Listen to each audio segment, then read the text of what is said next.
I got people in the hunt thing already. They're coming already. They coming in early. I like that. Welcome, welcome, welcome. So I need to. Okay, I guess I need to understand exactly. As soon as if I log on, I'll be able to see all what you're saying, right? Yes, dear. I gotta make you a co-host though. Yeah, I'm not gonna log on. Hello.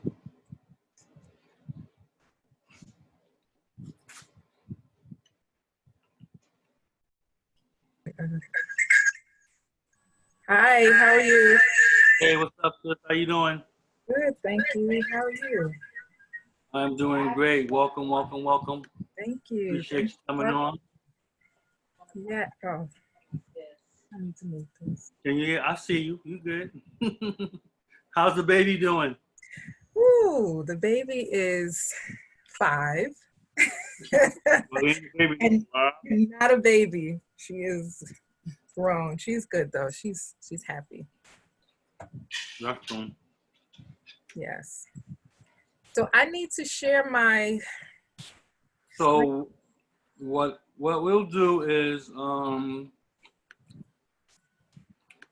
you will where are you? Here you are. Yeah, we'll give you sharing privileges. So Okay.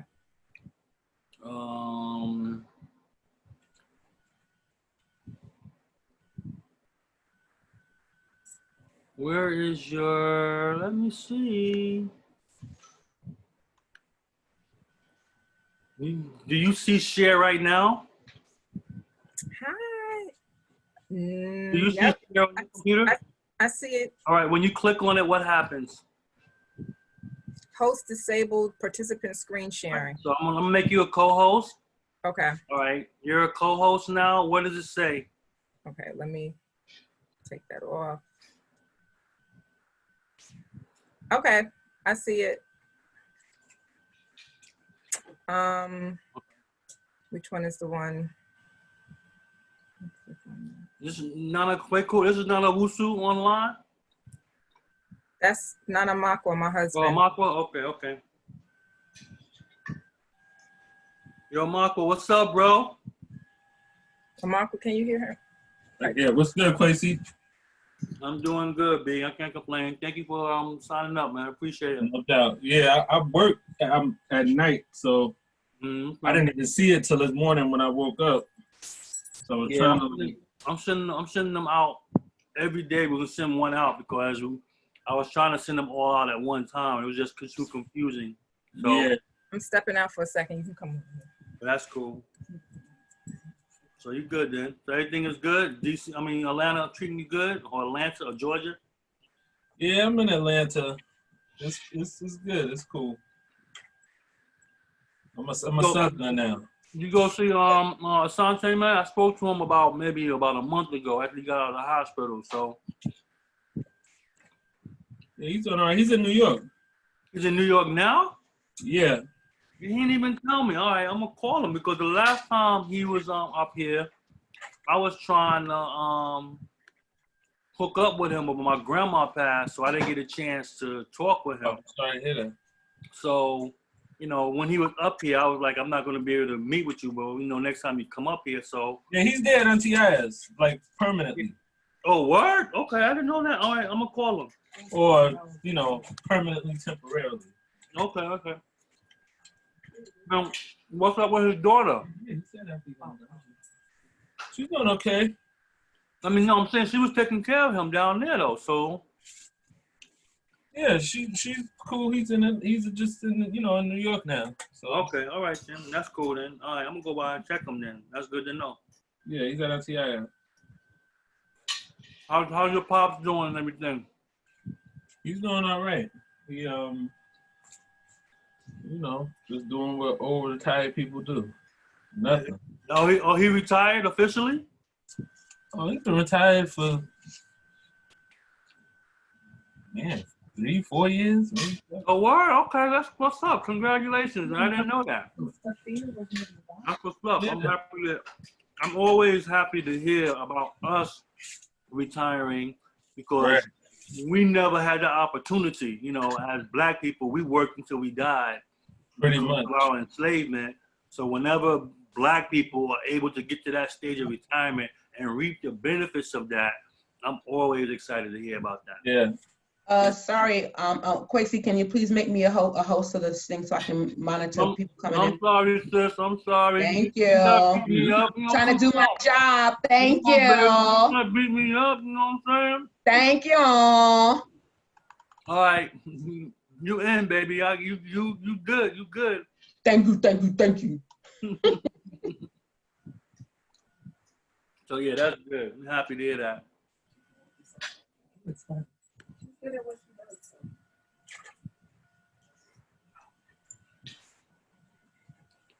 I got 10 minutes. Okay.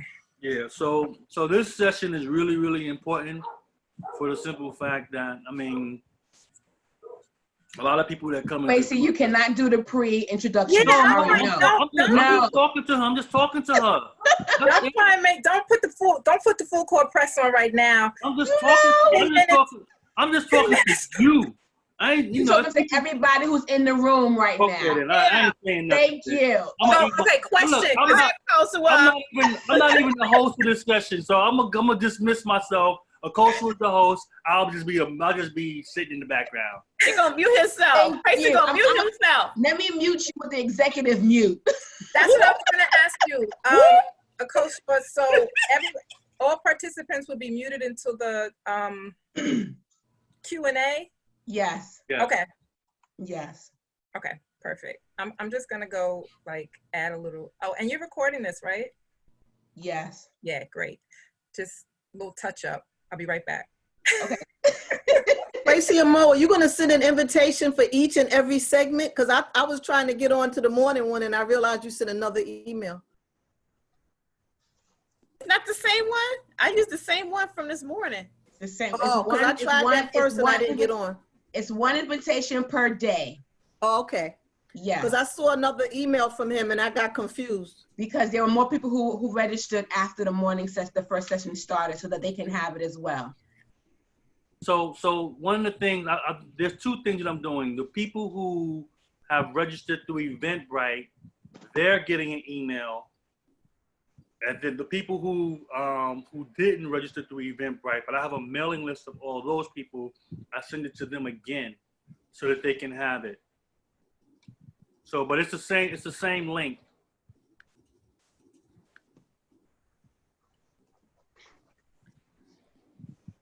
If you were trying to confuse me, you have succeeded.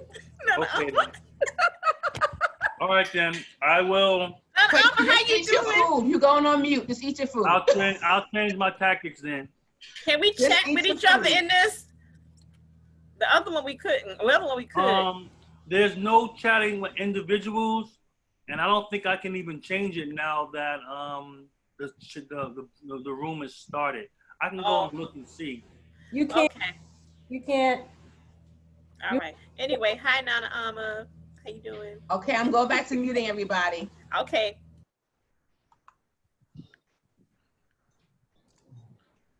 So let me see if I can do that. I don't think you can. Okay, everybody's back on mute. Kwesi, everyone is back on mute.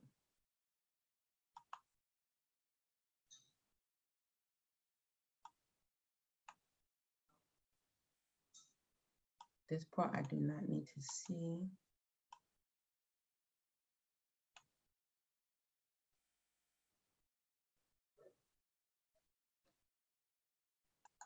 It is 2 o'clock. We're going to get started. Akwaba, again, everyone, welcome to our Akom KESE 2020 virtual conference. And this is our 3rd session for the entire conference. The second one for today, and the topic for today is mental health and spirituality. Going to be presented by Okomfo Akua Bakaan, aka Tamara Hunter. Akua Bakaan is a therapist currently providing therapy in private practice, in a private practice setting located in Douglasville, Georgia. She is a perinatally trained provider specializing in infertility, pregnancy and reproductive and infant loss, stillbirth, birth trauma, and postpartum mood and anxiety disorders. Tamara's experience includes working with children, adolescents, and adults in individual, family, and group therapy. Tamara's worked in inpatient and outpatient behavioral health facilities, residential treatment centers, and the public school system. I like saying Akua Bakaan. Akua Bakaan specializes in dance movement therapy, psychotherapeutic interventions designed to assist with symptoms caused by trauma, anxiety, depression, anger, self-esteem, and chemical dependency. So I am going to turn the reins over now to Akua Bakaan. Welcome, everybody. Oh, just so you know, I'm sorry, a couple of housekeeping rules. Everyone is on mute as you enter the room. If you have a question, feel free to place it in the chat box on the side. There will be a Q&A section, and so we'll read the questions as Akua allows us to, or we'll wait till the end for the Q&A section. And Akua does have the control of the screen, so we'll be viewing her presentation. Okay, so again, put your comments or questions onto the side, and we will address them during the appropriate time. Okay? Thank you. Thank you. Nana Akosua, for having me. Greetings, everyone. It's an honor to have been asked. So thank you, Nana Akosua and Nana Kwesi for allowing me to have this opportunity. I want to start by giving, honor and praise to Nyame, God Almighty, for allowing all of us to be alive and well this morning, well, this afternoon, and able to share and, have a dialogue about such an important topic in our community. Giving thanks to Asasaya, all the Bosums, deities, elders, community members. Welcome, and again, thank you for having me. Akosua, I am not really, I can't see the comments, so I'm going to just wait. With the PowerPoint up, I can't really tell where the comments are, so I'm going to just wait, okay? If that's okay. Yeah, if that's okay. I'll monitor the comments for you, no problem. Okay, and Okay. then I'm going to just, okay. I'm gonna just minimize my screen a little bit so that, yeah. So, I really do wish I could see the comments because I want to ask everybody, so where everybody's from, where's everybody hailing from today? If you could answer them for me, Nana Akosua. Okay. Yep. I just want to do a check-in. Sure, I'll read the responses as people post it. Okay, who's checking in from the East Coast, West Coast, down we have south? Philadelphia, we have Delaware, Okay. we have Indianapolis, Jonesboro, Georgia, North Kakalaki, All right. Maryland, more Maryland, Connecticut, DC, New Jersey, East Coast, definitely, Maryland, Philly in the house, okay. And yes, that pretty much covers everybody. Okay. I think so. No West Coasters. We had one in Indiana. Indiana. That's as far west as we got. We have Atlanta. Okay. All right. Well, welcome, family. Welcome. So, yeah, we're virtual instead of live in person, but we're gonna make it work. We're gonna be as interactive as possible. And then, like we said, there are some things that I might ask you throughout the presentation. If you could just put the comments in the question box, and then Akosua could read them for me, because this Zoom thing is, just that. It's kind of new for all of us, right? Okay, so I want to get started. So talking about the Akom philosophy as it results to mental health, right? We understand at the truth of Akom philosophy, from the inception of a spirit to gestation period through birth, we know that individuals come to this earth, multifaceted dimensions. That we're complex human beings, right? And so our tradition, it tells us that. We get our abusia from our mother, right? What the Akan inherits from their mom. And Torah, what the Akan gets from his father, right? Then we have our sumsum, our spirit, what the Akan develops from interaction with the world, right? Your spirit is developed by your interaction with human beings, those experiences that one has once they leave the house, go to school, go to work, during those type of things. And of course we get our kra, what the Akan gets from Nyame, God, right? The soul of the person. And so with this knowledge and understanding, it tells us each individual is unique. Each individual is multifaceted. There are many layers of the individual and we're not one-dimensional. So it only makes sense that we speak to each of these layers when we deal with spirituality, mental health, and our physical health, right? And some deficiencies may exist in the different layers, therefore it may manifest as spiritual, physical, or a mental sickness.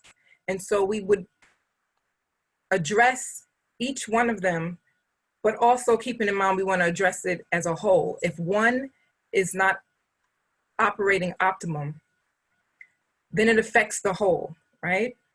So when we think about mental health, that concept is an African concept to begin with, right?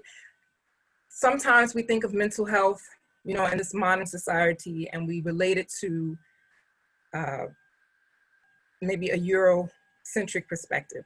But our ancestors created and understood the importance of incorporating mind, body, and spirit approach to healing. It is ours. It has always been ours, right? It has taken shift in different forms in other cultures, but at its core, the philosophy of mental health is an African concept. When you think about shrine work, right? Shrine work components include the verbal, right? It's our tradition is a verbal tradition. It's the original form of talk therapy. We sit down, we discuss verbally with the priest, the presenting problem. And I'm gonna relate it to, if anyone has ever been to therapy, it's the same thing. You sit down, there's a presenting problem, you talk to a therapist, right? You maybe talk about your family of origin, you discuss background, you discuss your symptoms, right? So when you sit down with the priest in the shrine, the verbal exchange is to get to the heart of what is causing some of those symptoms, right? And the priest gets into the mind of that individual. Impart some knowledge into the situation, right? There's an intervention. That intervention comes through divination or consultation between the individual and the spirit that the priest invokes. That exchange opens the door for the Bosum to enter one spirit and address the issue. Then we have the physical, right? The physical, for my own personal journey in my walk in Akom, I think the physical is what attracted me the most. And I say that to say, because it is the physical act of buying the items, right? Prescribed by the Bosum. So now the intervention is being carried out, but you have an active role in it, right? The spiritual bath, eating medicine, preparing food, witnessing a sacrifice. I believe that all of that is, for humans, that is really important for us to have that participation, to have that exchange, because sometimes we need to see visually the work being done, because it speaks to us because of, you know, it speaks to our sensibilities. So our ancestors knew what we needed. They knew we needed a holistic experience, a holistic approach to healing that was going to appeal to all of our sensibilities. Going back to talk therapy, right? We already did that in our culture. You might have a case, you call a case, right? You have priests, you have elders, you talk it out, you come to some type of conclusion, and mediation is being had. It's parallel to in our society now, traditional therapy, right? So it is important for us to see the connection. It's a complete circle. It's like a chain. And so if one link in the chain is missing or is broken, it affects the whole. We are a communal society. So if someone in our community is suffering mentally, spiritually, physically, it affects all of us. It causes distress in the group, right? It affects the whole. The whole is not operating optimally. So addressing the individual needs of a person in our community, of a people in our community, it elevates the whole group.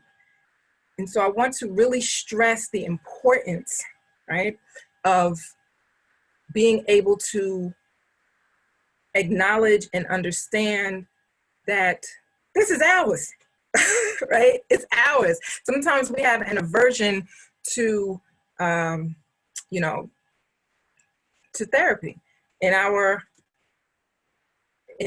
society, you know? So we had all of these things. So then what happened, right? European enslavement disrupted African healing systems. Slavery impacted our ability to care for ourselves through ancestral traditional means. Africans lost ownership of their bodies and practices. So if my body doesn't belong to me, right? It impairs my self-concept, my self-worth, and self-practice. So therefore, those negative self-concepts may develop. I don't deserve to care for my body, you know? Neglect and suffering become norm, which should not be normal, you know? However, you have the psychological factor, the psychological damage, right? Fear of being beaten, raped, and killed. You know, all of those was real possibilities for our ancestors. And so all of that now causes fear, right? So the installation of fear happened. And then that fear, when you fear somebody, shame is another underlying symptom, right? So now you have the shame of your skin complexion, shame of your body type. Oh, your nose is too big, your behind is too big, you know? Facial features affected self-esteem, self-image, self-confidence, and self-worth. So all of those factors affected Africans in America as it relates to how we take care of our mind, body, and our spirit. When I talked about earlier, like suffering becomes the norm. How many of you know somebody who will be in pain and they just refuse to take a Tylenol? It's like, we got medicine, take a Tylenol, but they refuse to take a Tylenol, right? Or I refuse to go to the suffering in silence. Why? Like, where's that coming from? That unconscious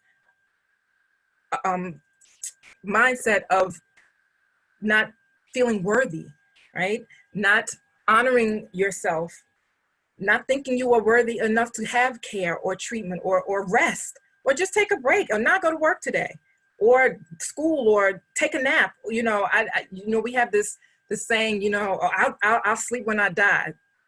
That's crazy. Like that's just really not okay, because we know sleep regenerates the body, right? It regenerates your mind, regenerates your cells. And so some of those sayings that have been passed down to us and ways of being, you know, have been passed down to us generationally. And it's time to recognize it and know what's yours to hold and what's not yours to hold, right? And what's your belief and what really isn't your belief, but it may be just a belief that was handed down through your family, right? It's something you witnessed. You know, we say children learn by, they don't do what you say, they do what you do, right? So what are we modeling for the next generation? Thinking about those type of things, you know, about self-care, right? So talking about shame. Shame produces secret keeping, right? We did a shout out earlier. We said people were from Indianapolis, Philadelphia. Okay, my memory. Atlanta, Jonesboro, we had DC area, we had Philly, right? Maryland, New York. Maryland, New York, right? We have all of these areas, right?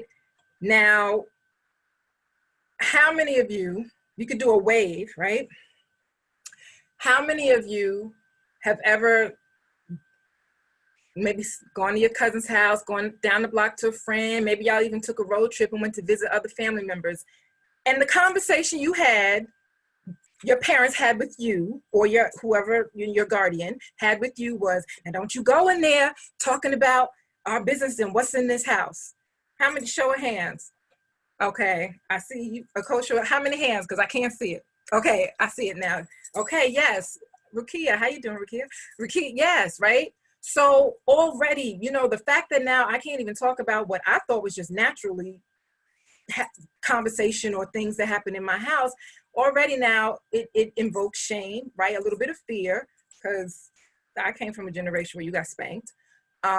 So, and then what does that do to your self-concept, your self-image, and your self-esteem, right? And your how you carry yourself, right? And then now you have that burden of keeping a secret that you didn't even know was a secret, because not really sure what was so bad about whatever happened in your house to begin with, but now you're told you can't say anything, right? What goes on in this house stays in this house. How many of y'all have heard that one, right? So it produces, once again, the shame that came out of slavery, that culture of keeping secrets. And so the danger, and in my work, what I see also, the danger in keeping secrets is, as the slide says, you are only as sick as your secrets. So when you're holding all of that, it causes disease in the body, and it manifests in illness. It manifests in stomach aches. When children have stomach aches, it's anxiety.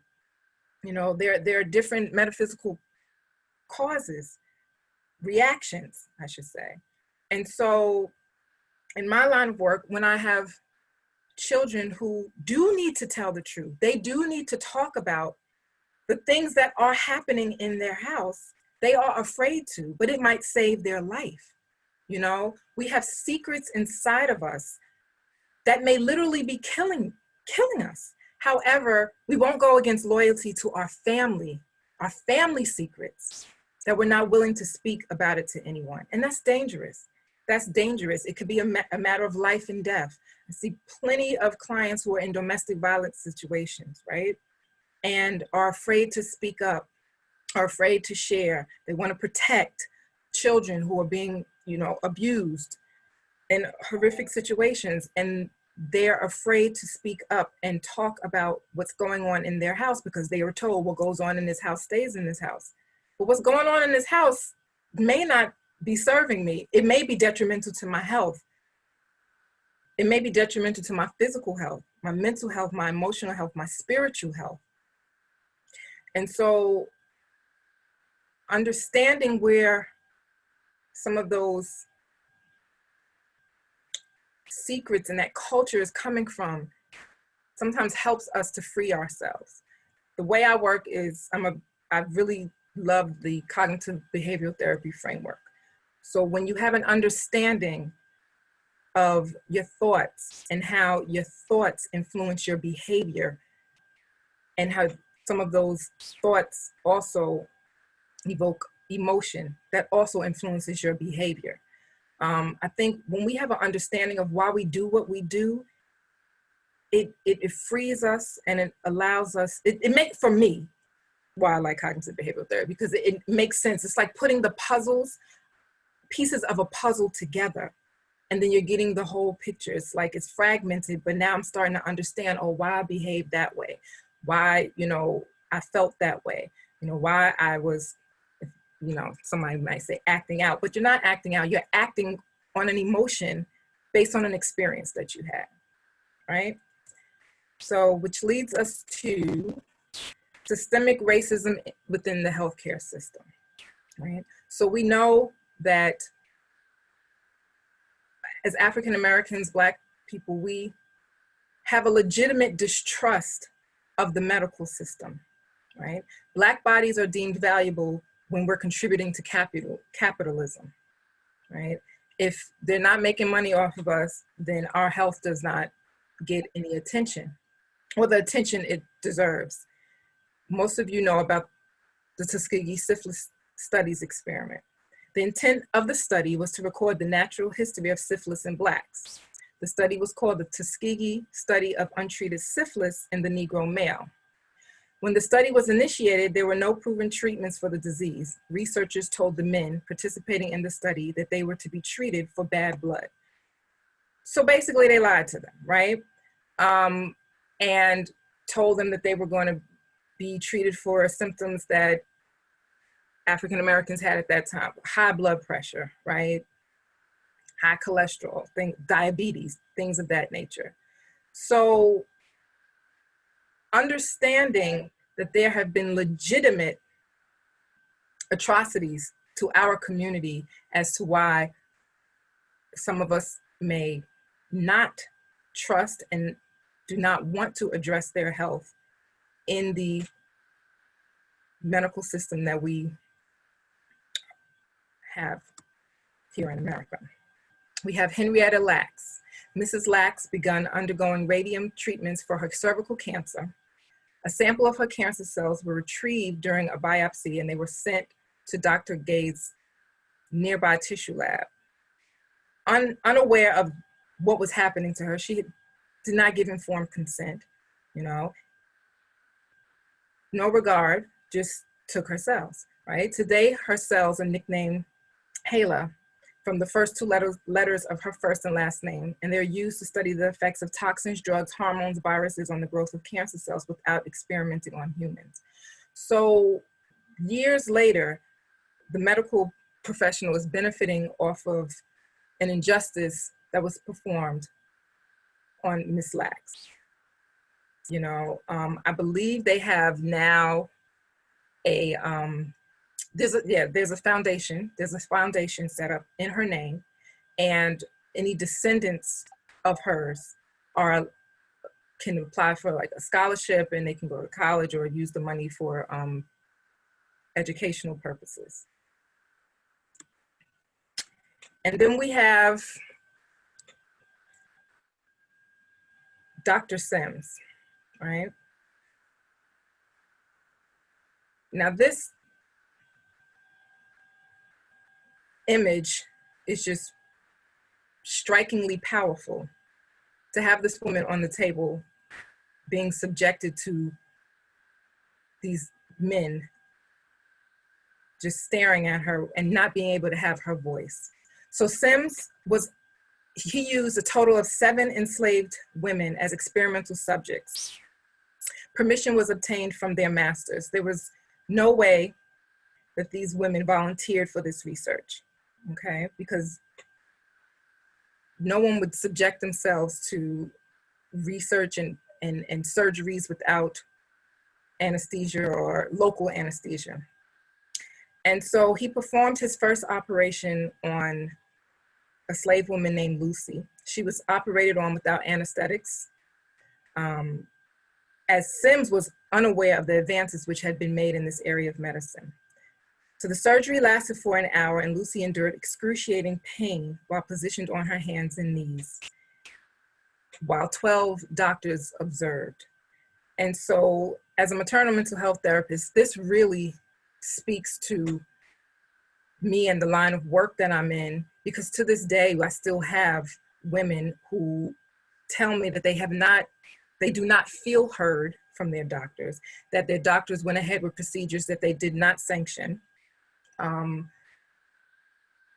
It's just blatant systemic racism, right? And taught in medical school that Black people don't feel as much pain as their white counterparts, right? Which is just ridiculous, right? And so we have these injustices, these atrocities that have happened to our community that legitimately explain why we may not feel comfortable getting medical care, maybe going to a therapist, right? And so all of that has created what Dr. Joy DeGruy calls post-traumatic slave syndrome. It's a theory that explains the etiology of many of the adaptable survival behaviors in American communities throughout the United States and the diaspora. It is a condition that exists as a consequence of multi-generational oppression of Africans and their descendants resulting from centuries of chattel slavery, a form of slavery which was predicated on the belief that African Americans were inherently and genetically inferior to whites. This was then followed by institutionalized racism, which continues to perpetuate injury, thus resulting in multi-generational trauma together with continued oppression. So when you speak of multi-generational trauma passed down from generations, you know, unaware of those traumas as they manifest through maybe behavior, or they can manifest in addiction, right? Abuse. The absence of opportunity to heal or access to benefits available in society leads to post-traumatic slave syndrome. Access to quality healthcare is an issue, still an issue in our community. It's a prominent issue, right? Under such circumstances, these are some of the predictable patterns of behaviors that tend to occur. So if you have these illnesses and they're going untreated, it results in vacant esteem, right? An absence, a removal of esteem. Insufficient development of what Dr. DeGroote refers to as primary esteem, along with feelings of hopelessness, depression, and a general self-destructive outlook. Most of the clients that I see are experiencing anxiety, depression. Definitely our current state of the affairs has a lot to do with it. But prior to COVID, most of my clients who are African American suffer from depression and anxiety, and not the maternal mental health clients. I'm talking about just, you know, African American men and women. It's huge, whether it's pressures from work, family, external pressures, or internal pressures of not feeling like you're enough, always having to do more. Not being able to just rest or admit that you're tired. For a lot of women, it's the superwoman syndrome, as we call it, right? A marked propensity for anger and violence. These are key patterns of behavior reflective of post-traumatic slave syndrome. Extreme feelings of suspicion, perceived negative motivations of others, violence against self, property, and others, including the members of one's own group, friends, relatives, or acquaintances. And I spoke to that a little earlier about some of the domestic violence that I see. And then racist socialization and internalized racism. Learned helplessness, literacy deprivation, distorted self-concept, antipathy or aversion for the following: the members of one's own identified cultural ethnic group. We see this, I mean, in my own community growing up, you know, it wasn't cool to be really from anywhere else. It wasn't cool to be African. It wasn't cool to be, well, it was cool to be Jamaican. That might've been it, but it wasn't cool to be Haitian, you know? It wasn't, and it was kids that looked just, you know, like me, who were calling other children, other kids in my class, derogatory names, you know, if they had an accent or if they knew their family was from the islands. Just my own experiences with little boys in my class telling me, oh, you cute for a dark-skinned girl. Like as if dark-skinned girls can't be cute. But that was their own, you know, self-hate and learned behaviors from their community or from what, you know, their non-Black counterparts maybe imparted into them. The mores and customs associated with one's own identified cultural and ethnic heritage. Again, wearing, you know, African clothing, you know. Now it's popular and people are doing it, but it wasn't. Those who, you know, were on the forefront in our culture, who were wearing, you know, their African clothing, their traditional clothing to work in the 70s and 80s. Those who I've spoken to in my family, my aunts, you know, talk, and having short hair, afro, talk about how, you know, difficult it was to do that and have people talk about you and look at you and not understand, but knowing that it was important for them to dress in their traditional garb, right? To be seen as an African woman. You know, a lot of people weren't able to do that or have that courage or that understanding to do that. The physical characteristics of one's own identified culture and ethnic group, right? We have now plastic surgery and those things to shrink the nose, or, you know, now it's popular for white women to want big lips, but you know, it wasn't okay for us to have, you know, and so we became shameful of our African ethnic features that are beautiful and should be celebrated, but that history, right, that post-traumatic slave syndrome, as Dr. DeGroote refers to, it affects your status, self-esteem. It affected our self-esteem, right? And our courage to just know that we are beautiful as we are. So now what? What do we do now? How do we begin to improve mental health in our spiritual Akom community? And so the second half is addressing that. However, let's take a minute to pause, and I would like for you to start thinking about things that you feel we need to do, because this is a conversation. Yes, I know you're muted, but we're gonna have a conversation later. So I would like for you to start thinking about, how do we begin to improve? What do you see? This is from, you know, things that I've seen from my perspective, but what do you see as well that can help and we can put in place and start to take some action items and really make a change, right? Because as I said before, if one link in the chain is broken, then the link isn't sufficient, right? It's not as strong as it can be. So if one person in our community is suffering, then we're all suffering.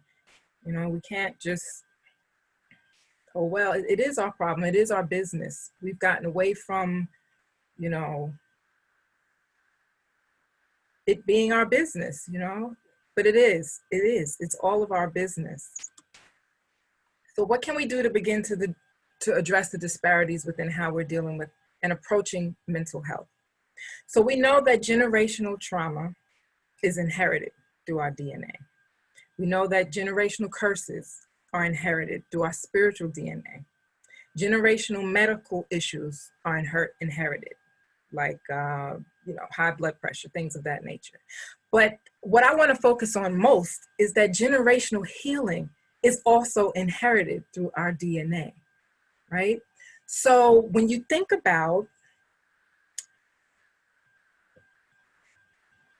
you have, say, the grandmother, right? You have a grandmother and she's pregnant with, well, when she was a young person, she was pregnant with her daughter, right? So the daughter that she was pregnant with had all of the eggs that she was ever going to have, right?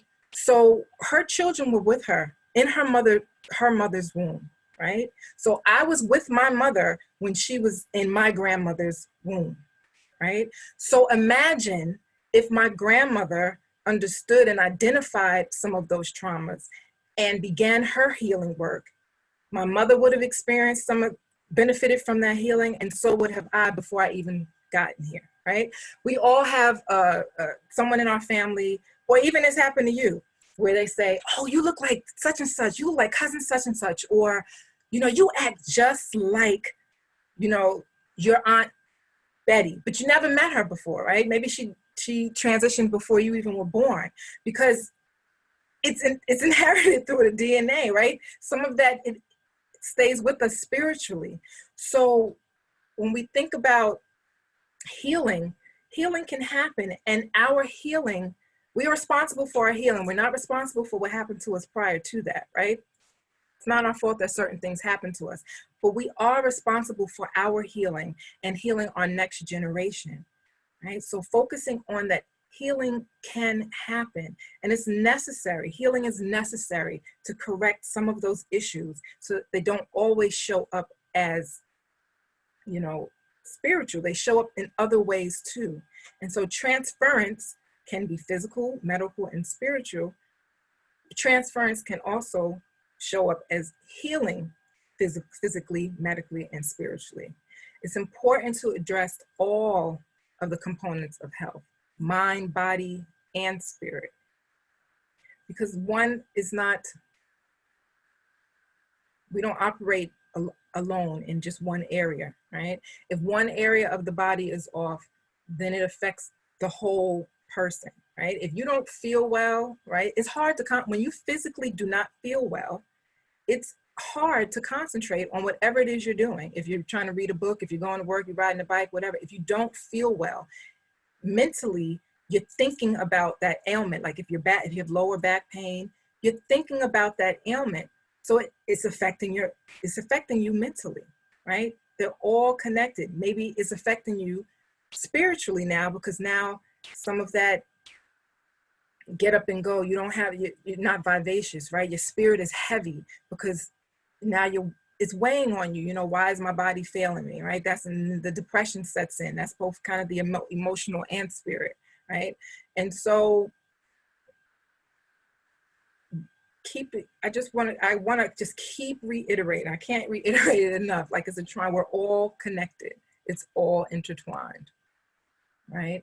So we talked about the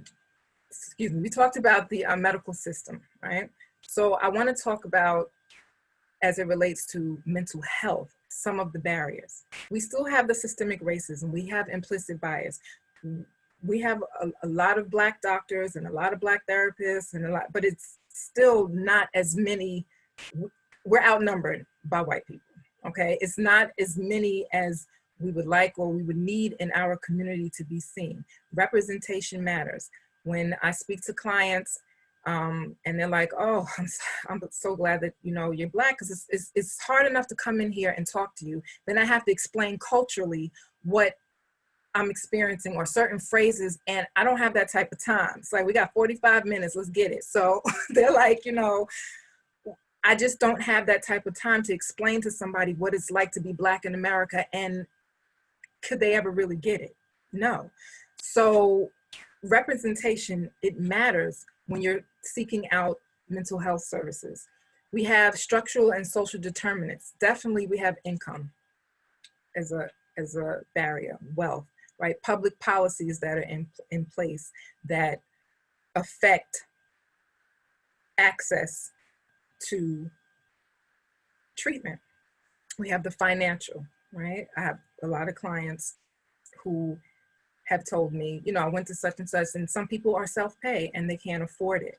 And so what I do is I try to help them, you know, slide and scale, but also let's figure out where we can maybe cut back somewhere. What things can you scale off? You know, can you get your nails done every other month and maybe not every month? Like, what can you do? Because your mental health is just as important as your physical and your spiritual health. You know, one shouldn't slack, right? You can't slack on one for the other. Education, just the education of what services are out there.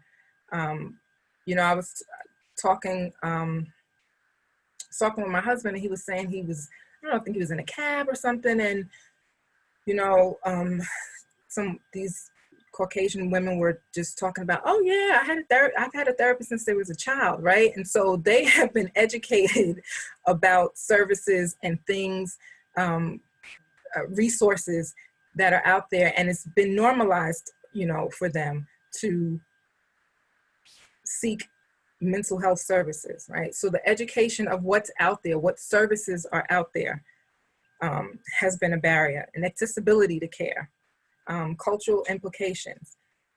We have a thing in our community. If you seen a therapist, you crazy. You know, I have clients who tell me that their family members are like, you still seeing, you still seeing a shrink? I'm not a shrink, but you still seeing a shrink, or, you know, what are you going there for? You don't need to talk to anybody about your problems. Just, you know, pray about it. And yes, prayer and spirituality has its place. But it's a bath is not the answer for everything, right? Sometimes you need to sit down and talk with somebody and have some clinical interventions, right?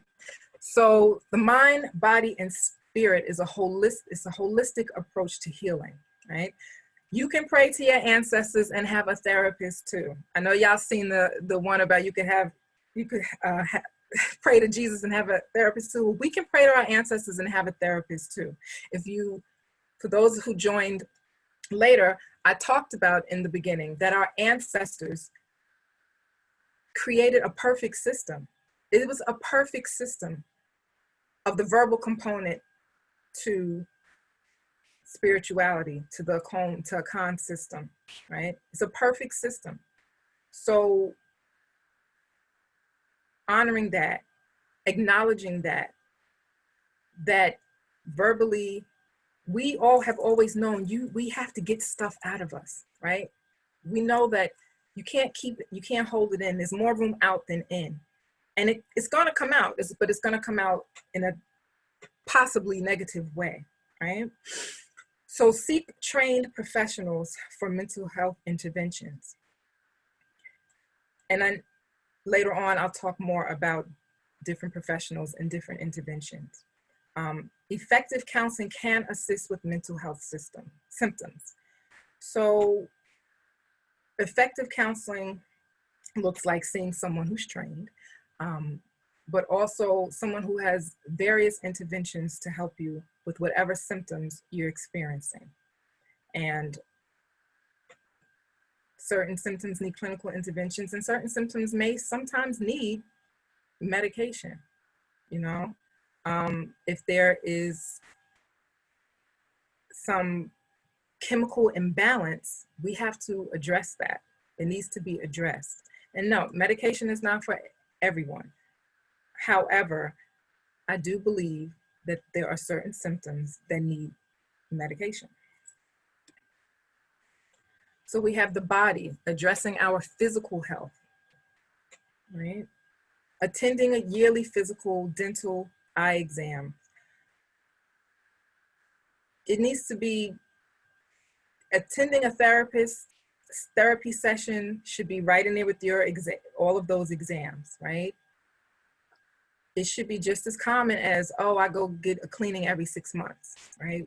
Or I have my eye exam once a month, or I have my annual, my physical, or maybe you have some other conditions and you go more than that.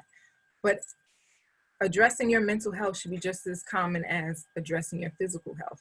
And I talked earlier about sometimes we don't address our physical health. We put it off, maybe because, you know, we don't have time. Make time, right? Incorporate movement, exercise. If you hear the word, oh, you need to exercise and diet, I don't use those words. I believe diet sounds restrictive, so I try and use words like you're making a lifestyle change. You're cleaner eating and drinking water, right? Movement can look like I am just going to get up and you can walk back and forth through the house. It doesn't have to look like you're just, you know, doing a full out workout on, you know, YouTube. I'm not a fan of the gym. Okay, so I'm just not. I'd rather walk outside, go outside in nature, take a walk in the park, explore, find some trails, find something in your community that you haven't seen before. Just movement, getting the blood flowing, getting the body flowing. It helps, all of it is connected. It helps with your mental health if you are moving, if you're outside, if you are drinking your water, right? Just put it out, set a jug of water out and just have a conversation. I know so many people like, I don't like drinking water.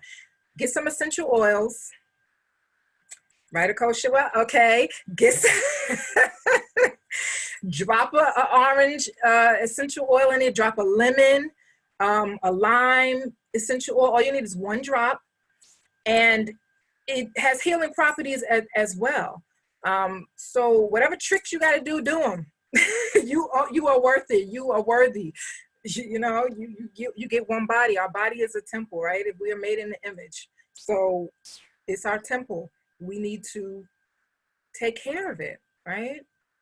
And when you eat better, I'm not saying you got to be a vegan. I'm not saying you got to be a vegetarian, pescatarian, whatever. However, just being mindful of cleaner eating, right? You feel better. It affects your mind. When you eat raw, if you eat, incorporate raw salad, maybe you could just do a meatless Mondays on a Monday. It doesn't have to be so drastic. I find, and this is what I tell my clients, I find when we try and make those drastic changes, I'm throwing all the meat out the freezer.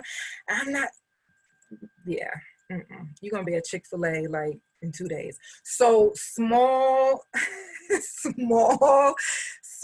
changes. If you start with just breakfast, a lot of us don't eat breakfast and we know it's the most important meal of the day, but we're rushing and carrying on. Even if it's just, okay, I'm gonna make a conscious decision to have breakfast, right?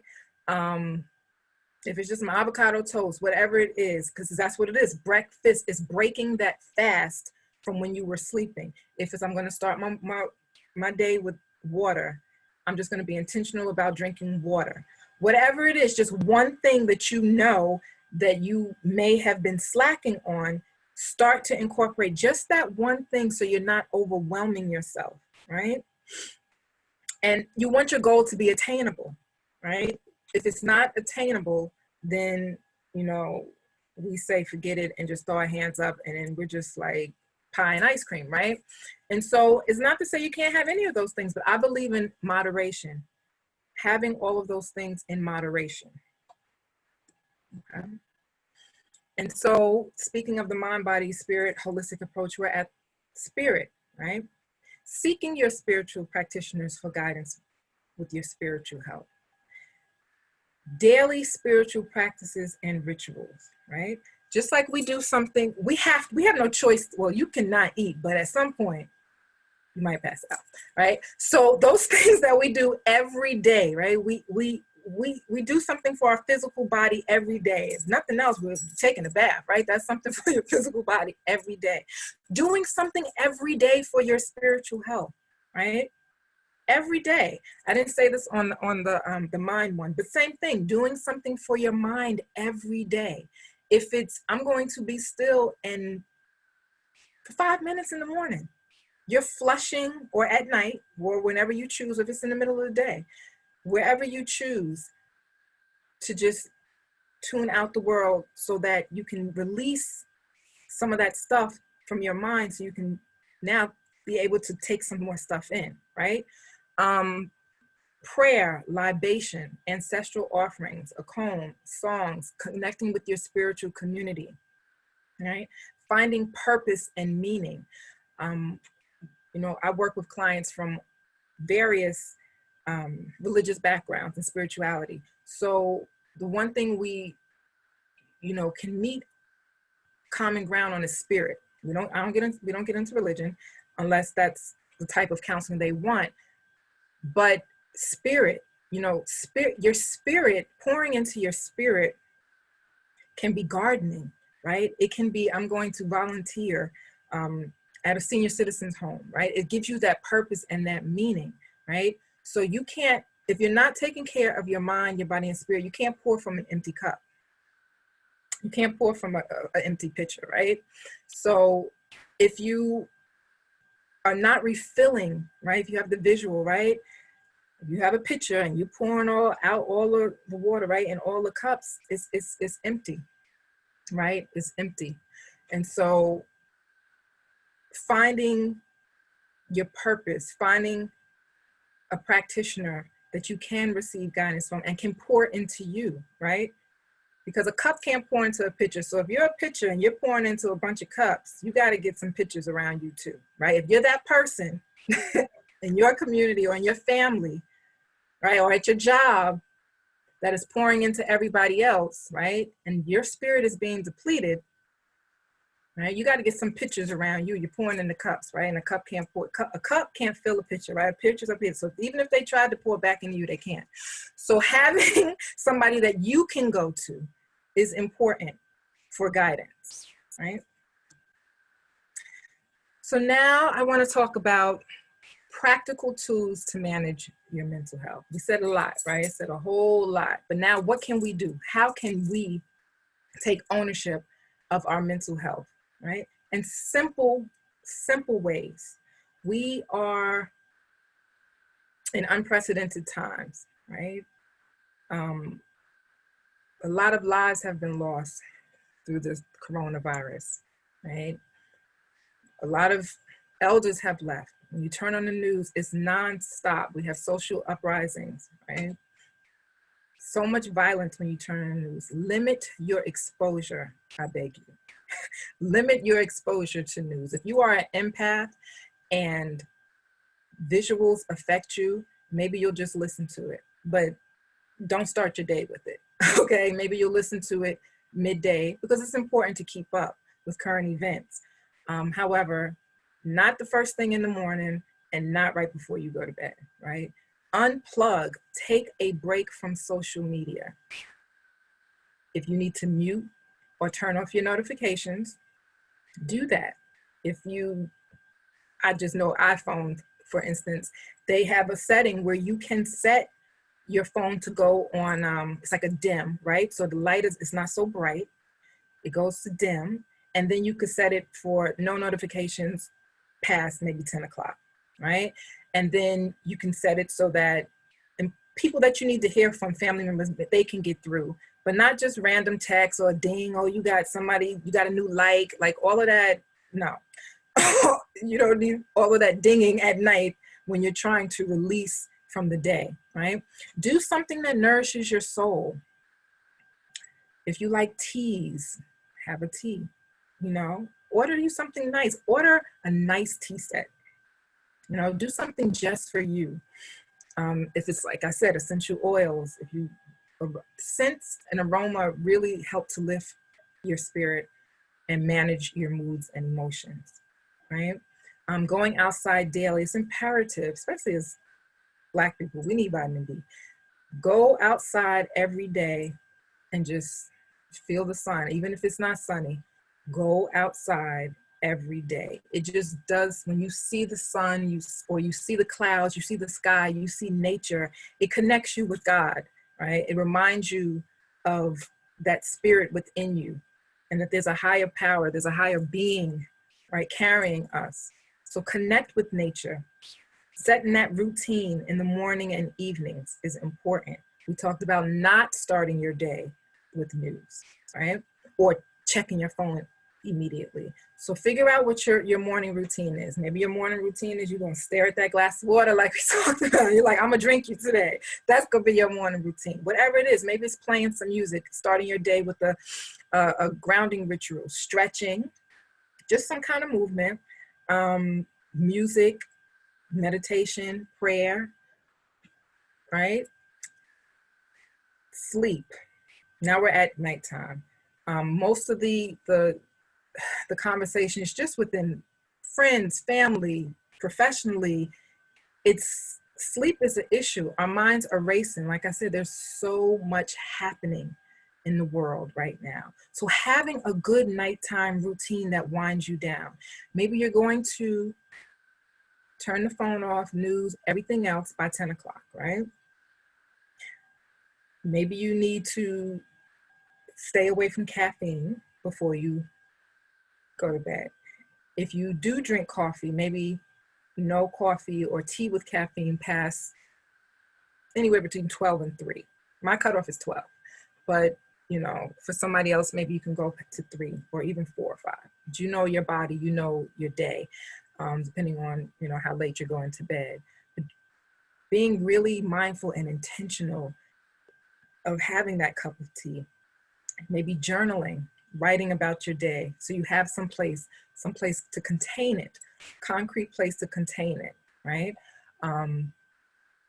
Sometimes I would do with my clients is a worry box. If you're worried about something, you write it down, you put it in a container, and that's it. You allowed yourself to worry about it, but now you're releasing it for this time, because when you're sleeping, there's nothing you can do about the bills. There's nothing that you can do about that relationship. There's nothing you can do about work, children, but sleep. Like, that's what the bed is for. So you worrying about it at night is not help. You can't take any action steps, right? So finding a way to contain it until you can address it the next day, right? Maybe get yourself some new sheets, a nice pillow. Figure out what works for you and what's going to help you to relax. There are a lot of apps out that help you with meditation, maybe just listening to music. If that nature sounds, or a white sound machine is what they call it. You can buy them on like Amazon. And it has like a little humming, and it just, you know, if you concentrate on that, it'll help you go to sleep. So moving on with some more tools. So how to recognize anxiety.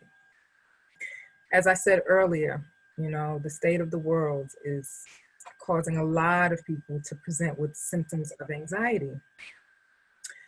So some symptoms of anxiety are trouble breathing, which may exacerbate to a panic attack, constant worry, headaches, rapid heartbeat, insomnia, which we talked about, memory issues, overthinking, avoidance, sweating, stomach issues. I think I mentioned that earlier, that a lot of times if children say they have a stomach ache, it's anxiety, because they don't have the language to formulate, I'm feeling anxious. Panic attacks, needing reassurance, procrastination, lack of patience. So you might experience 1, 2, or maybe more at different periods of time or at the same time. So I would like to do a grounding exercise with all of you to help with anxiety, worry. It's something you can do in the car. It's something you can do at your job. It's something you can do at home, and nobody has to know that you're doing it. So the idea of the 5, 4, 3, 2, 1 grounding technique is to bring you back into your body so you're not obsessing about whatever that thought is. So I want you to, I know you're on mute, but you can still say it out loud. 5 things that you can see. So when you look around your environment, your room, it's 5, and pick 5 things that you may have not even noticed before, like minute details. Maybe there's a crack in the crown molding that you never noticed, you know, things like that. Find 5 things that you can see right now. I want you to look around wherever you are in your environment and do that. Let's see if I can see people. Okay. And then you want to do 4 things that you can feel. So it can be your hands, your cloth, being intentional about texture, grabbing something that has texture to it. I'm gonna grab my water bottle, right? 4 things that you can feel. Then 3 things that you can hear. I can hear my computer humming. I can't hear y'all because y'all are on mute, but 3 things that you can hear. Maybe you hear a fire truck passing, right? Something in the distance. Maybe if you live in an apartment building, you have neighbors, you can hear them walking above you, right? Maybe somebody's in the next room snoring. Who knows? 3 things you can, 3 things you can hear, right? And then 2 things you can smell. Now, it doesn't have to be pleasant smells, okay? If the garbage truck came by and you wafted, it stank, you smelled it, right? It's something you can smell. The whole point is to use your senses to bring you back in your body, right? So maybe you washed your hair earlier, you can smell your conditioner. If you don't have something that you can smell, you want to be intentional about smelling it. I told you before, as I said before, I am a huge fan of essential oils. So I keep some essential oils with me in my purse to smell it, to help me to relax throughout the day. Maybe some perfume you have. And then the one thing that you can taste. If you ate something earlier, maybe you can still taste it in your mouth. Or be intentional about it. Get something that you can actually taste. Right? So the premise is to ground you back into your body. And if you don't remember the order, just don't do smell and taste first. You don't want to smell 5 things. You don't want to taste 5 different or 4 different things. So just remember, starting from the top of your head, right? What you can see, and you can interchange the feel and hear too. The way I remember it, I think I usually do 4 things. I can hear, because I go from my eyes, and then I go to my ears, hands, and then I come back to nose, mouth. Like the hand would be the middle, so that's how I remember it. That's just my own association, but you can figure out, what works best for you. And like I said, it's a simple grounding technique that no one has to know that that's what you're doing. You don't have to talk out loud, say, light, camera. No, you don't have to do that. You do it in your head, and to help you get back into your body, to feel connected with yourself. I mentioned earlier that I work from a body-based perspective. So a lot of the work that I do is bringing you back into your body and being aware of your body cues. Deep breathing, right? You want to inhale through your nose. You want to fill your chest cavity, rib cage, all the way down to your abdomen. And when you release, you want to let the breath out, and your navel is shrinking towards your spine. Right? So you want to take a few deep breaths in, cleansing breaths in, hold, and release. Right, so you're bringing oxygen back into your brain, into your body, and then you're releasing those toxins. You can actually envision something that you want to breathe into your life, into your body, into your being, right, on the inhale. Then you can exhale what it is you want to release.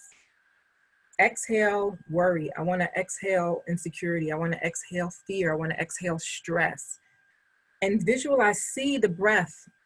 See what that looks like. See it leaving your being, leaving your surroundings, leaving your environment, and going to the farthest corner of the earth, right? There are a lot of just simple breath work. You can find it on YouTube.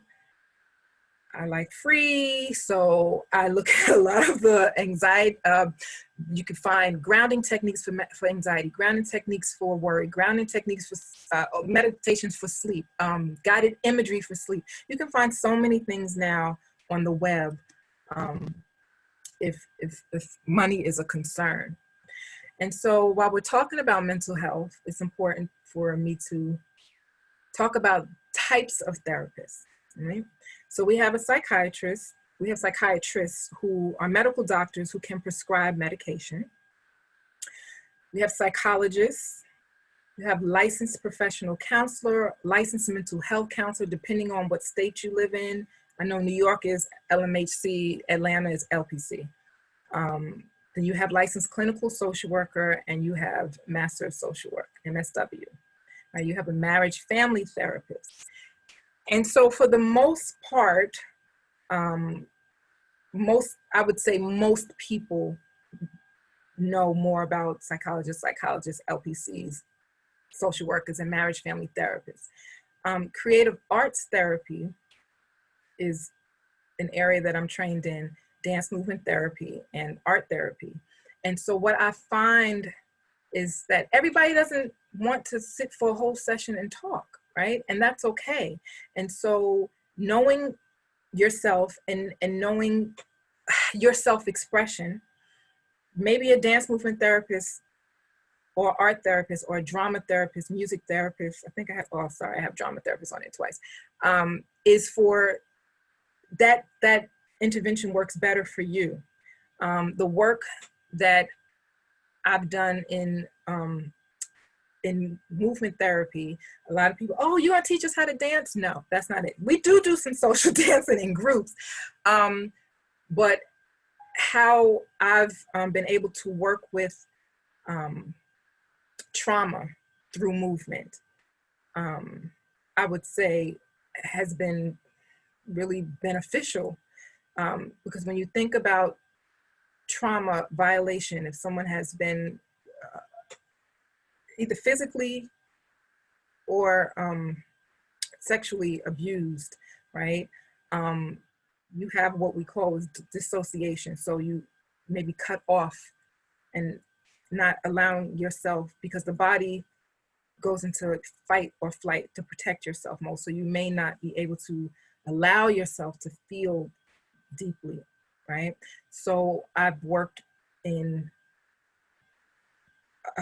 chemical dependency, working with people who have been addicted to substances. And if we understand why people, it's not always a choice to use, but why it could have been, you know, they were born into addiction. But that chemical dependency, when you use a substance, right, it's helping you to not feel, is to mask the feelings. So if someone's been using a substance for a very long time, they're not feeling their authentic self. So helping them to manage those emotions that arise and not mask it with a substance is a way that I work with dance movement therapy. Art therapy is expressive. You can, you know, using various mediums. Drama therapy is more verbal. And then of course, music therapy using instruments. And there is a verbal component, but it may not be for the entire session. And I find that work to be powerful. So now that you know what types of therapists, what to look for in a therapist, right?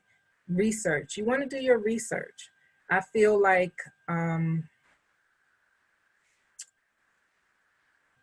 just like you may research an OBGYN, you may do your research for a car, you may do your research for everything else. Research your therapist, right?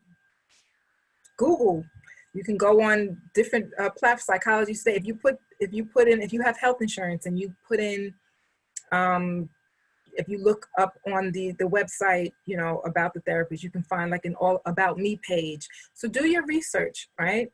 And see if they have the experience in the area that you're seeking, right? Most of them will list what their specialties are. See if they are licensed and if they take insurance. And it's important when you're asking about if they take insurance, you want to find out if they're in network, because some might say they take your insurance, but they're out of network and you get a bill. So those are things that you want to ask those questions, right? And if they're self-pay, and I didn't put on here, and if they have a sliding scale, right? Connection, you want to see if you have a connection. Most therapists at this point, they have a picture. If you find them on, you know, various sites, they have a picture, and see if that person attunes with your spirit, and trust yourself, right? You are the author of yourself, your body, your mind, your spirit. You are that author. So trust yourself. You know, I believe that when you do go to therapy, it's like dating, right? So you might want to date them 3 times before you make a decision. You want to see if it's a good fit, you know? And if you have the right to say that, I don't think this is going to work out. Ask them about what type of interventions that they use, right? I told you earlier that I work from a cognitive behavioral perspective, right? How your thoughts affect your behaviors and your emotions. But there are so many interventions. Let me just name a few. I work from a person-centered perspective approach, because I believe that, you know, the client, they know themselves, right? They might need a little help with that self-esteem and getting back to themselves, but they know themselves. So what approach do you use? You have the right to ask these questions. Holistic approach, motivational interviewing, or these are just some types of interventions, but I just want to throw them out there. So if you hear them again, it's not your first time hearing it, right? What if your symptoms are anxiety, depression, worry, ask them, well, what interventions do they have? There's an intervention called eye movement desensitization and reprocessing, and that's really effective for trauma and depression and anxiety. DBT is for emotion regulation. There's strengths approach. There's various approaches. So ask those questions, right? They're an expert, but you're an expert too of yourself. So you have the right to ask those questions and figure out if that's going to be a good fit for you or not. Okay? And okay, I'll move on. I was gonna say something else, but I'm gonna move on because I know we gotta get the questions. All right, so call to action. So I've said a lot, right? What are we gonna do now, right? This is my call to action for our community. Individual prevention, right? Maintenance therapy avoids crisis. So I said earlier about, you know, if you have a medical doctor, right? Having a therapist should be just as normal as having a primary care physician, right? I want to normalize the importance of taking care of your mental health. Like, you have the right, you owe it to yourself. You deserve to be mentally healthy. Incorporate a mental health component as part of your regimen. My call to action for spiritual practitioners and priests: to be mindful of personal attachment to outcomes, as well as the injection of ego when providing care. Ushering those who come to you to take care of their mental health, right? I believe in spiritual work, of course, but I don't believe that a bath can cure everything. I believe that sometimes we have to refer out, right? So mental health practitioners have a code of ethics to do no harm. They have legal and moral obligation to refer to a different level of care to a trained provider, right? So I implore us to do the same, to hold ourselves to the same standard, the same ethical standard. Being open to creating a network with mental health professionals, Reiki, acupuncturists, yoga, meditation practitioners.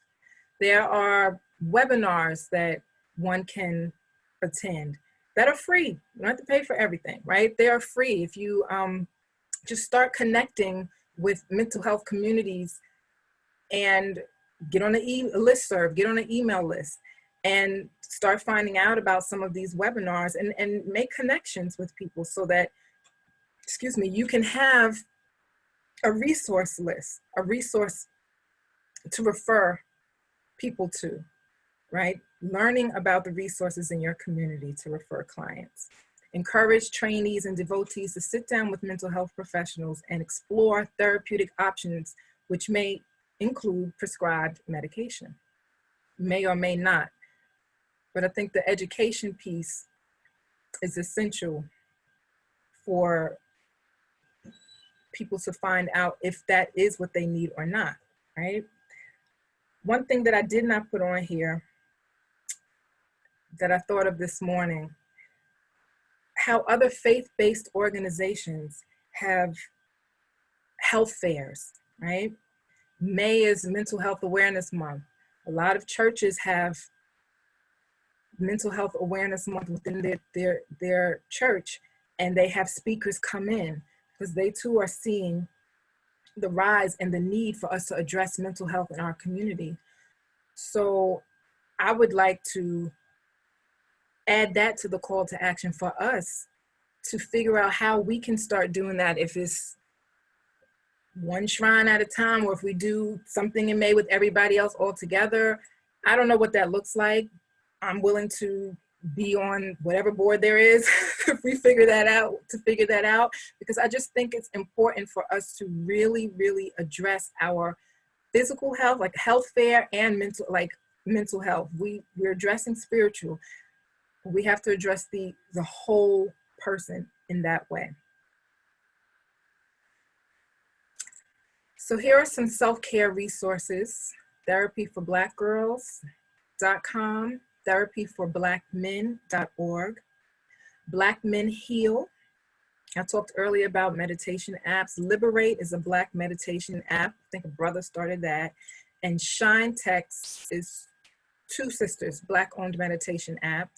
Psychologytoday.com, you can get on there and you can put your area in as well as Therapy for Black Girls, and you can put, your location, and it'll give you a list of the therapists in your area. And then at the bottom is myself. That's my website, TamaraAkuaHunter.com.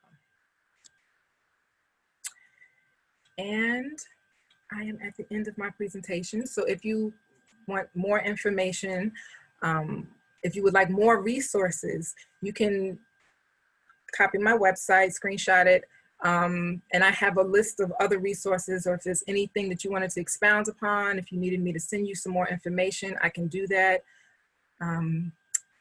TamaraAkuaHunter.com. I'm on Instagram as well as TamaraAkuaHunter. And the podcast that I host is on SoundCloud. It's called Womb Wisdom. It's a podcast where I raise awareness of Black women's reproductive health, mental health, and maternal mental health stories. And this is a passion of mine, for us to start talking and getting some of this stuff out of us and letting the world know that we exist. So I thank you. Okay. That was amazing. Oh my gosh. Thank you so much, Akua. That was awesome. Yay! Thank you. There have been some wonderful, wonderful, wonderful comments and discussions here in the chat. Someone's asking if you can go back to the previous slide. We have the list of different resources. You can put that back up. Bam. Yeah. There's a lot of interesting comments. Just basically reaffirming some of the things that you're saying, and people sharing their experiences, things that they're doing in their own lives as far as de-stressing, and the tools that they found that were great. A lot of people saying that the presentations are wonderful, great discussion. Someone else is echoing your Akom Mental Health Day, one day in the week that we do this collectively. That's great. Yeah. Sister Nayoka, I encourage you to lead that. Go ahead, Mama, you got it. Do it. Handle it. Let's see what else we have here. Yes, okay. Someone else asking for the self-care resources. Okay. Kwesi Mo was suggesting that you get on the board, on the Akom Kese board, to handle the mental health aspects of our community development. So you've been charged in public. Does anyone else have any other questions? On mobile, not seeing the slides, please send speaker contact via the chat. Okay, I'll type it into I'll type it in here, no problem. TamaraAkuaHunter.com. Lots of thank yous, Madasis. Thank This you. is a wonderful presentation. Does anyone, let me come out of the sharing so we can see people's faces again. Black health therapist? Yeah.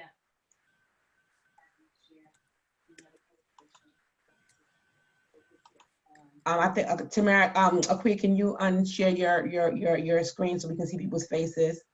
Oh, okay. Now you know. Okay, so someone asking the question: do you know any Black male therapists?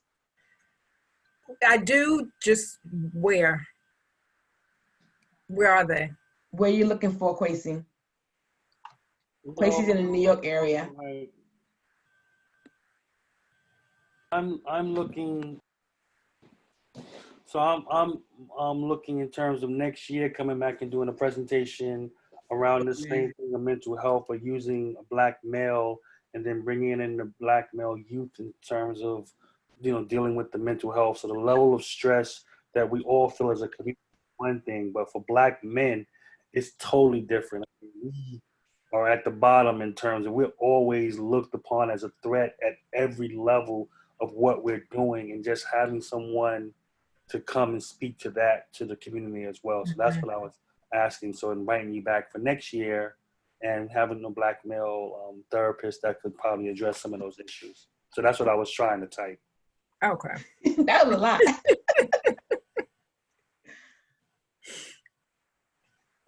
We have another question. Can some of the slides be put on Facebook? So yes, if you can share that, send us your presentation and we can put some of the slides on Facebook if that's okay with you. Okay, we'll talk about it. Okay.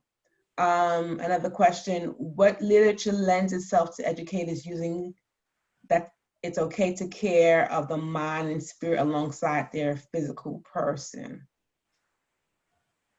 Afua, you want to log on and explain that? I'll unmute you. Explain your question for us.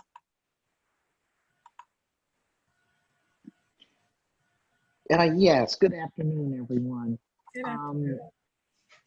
I was asking what literature, are there any books or anything online that as an educator we can use in the classroom and not just for the community? I mean, I have a classroom filled with Black young people who don't know who they are. And oftentimes the things that I'm exposed to, I share with my class and my classes. So I'm thinking, what literature is out there that will allow young people to say, it's okay for me to take care of my mind and spirit along with my body, the way in which you started this presentation.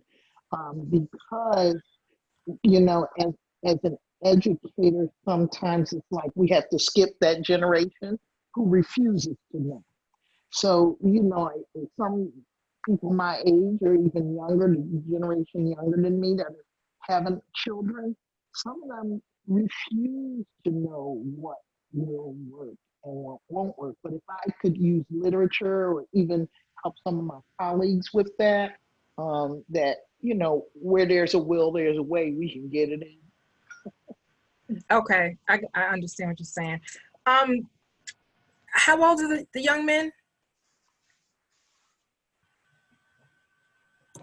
Can you unmute her? Sorry, I teach high school age. Oh, okay. But, you know, they're open depending on who is the messenger. Right. Who they listen to. And so a lot of young people listen to me, even after they have graduated from high school. I still have so many connections to young people who, like myself, I know that we need that type of healing. And how can I direct them into the spaces and places kind of easily with even literature or even websites that kind of speak to them, to let them know it's okay. And it doesn't matter how many generations of your family didn't take care of you. Right. You can do it. Yeah, I understand. Offhand, I'm not thinking of literature. Books that I have used, they're not with high school though. With younger children, elementary school, books about yoga, actually taking care of their body, eating healthy, affirmations and things of that nature, books that says, I am a beautiful Black child, things like that. But I can do my research and I can get that back to you. And if anybody else on the call has any resources, feel free. Assistant Nayoka put a resource in the chat, biglifejournal.com. She said she found that to be a good resource for her. So it guides children, however, the children will still need guidance to process feelings and perspectives. So that's something for you can check out, Afua. I think Okomfo is raising her hand. Nyamache? Sure. Go ahead. Okay. I was gonna say that if it's for youth, adolescents, you can also look at, oh goodness, I was just gonna say, well, I'm gonna always talk about rites of passage in terms of any of the works that's done out there on rites of passage. There are a couple of authors who, Paul Hill, who has some books that's directed for youth and about youth. So you have a different body of information. I can try to share some resources about that as well. And then I also are some of my elders, you know, in Ankobia, we have Baba Atiba, Mama Zinga, they have a whole like volume 1, volume 2 on doing rites of passage. Within that, there's always books that are targeted for different age sets in terms of dealing with adolescents that they can use themselves as well as for adults. And like I said, I put a couple of information there, but here's like, there are books, a lot of books out there that talks about how we can apply our healing and our traditions. This one is on Igbo. I can't see, it says After God is Dibia, but it talks about their cosmology and ways you can apply things practically. But I'll just try to share information later with people. I'll give it to, I sent to Akosua. There are a couple of books, if you want to check the chat, a couple of people have posted various authors. Jules Harrell from Howard University, Sanford Harmony, Haki, Madhubuti's books, Naeem Makbar's books. So there's quite a few. We'll leave the chat open a little bit longer after the session closes so you have time to go through and chat them down. Does anyone have any other questions or insights or experiences that they want to share? Different things that you're doing, different tools that you have to use to de-stress and get your brain systems back get in line. So one of the things that Sister Tamara said that was very important, and I think it was critical that the priest really should key in on, is that a bath isn't going to cure everything. So, you know, she talked about mind, spirit, and body, and those three connections in terms of making a whole person, a whole human being. So baths are wonderful. Don't get me wrong; they are able to do some tremendous things in terms of what they're doing. But again, it's a holistic approach in terms of dealing with it. So as a priest, and this is really comment for the priests that are in the room, as practitioners, you know, we are part counselors in terms of how we're dealing, you know, the whole process in terms of how we interact, and we're dealing with the people that are coming for our services and the things that we're doing. But we also need to realize and understand the limits of what we're doing, because there has been so much trauma in the community. So I just wanted to make that statement. Oh, wait.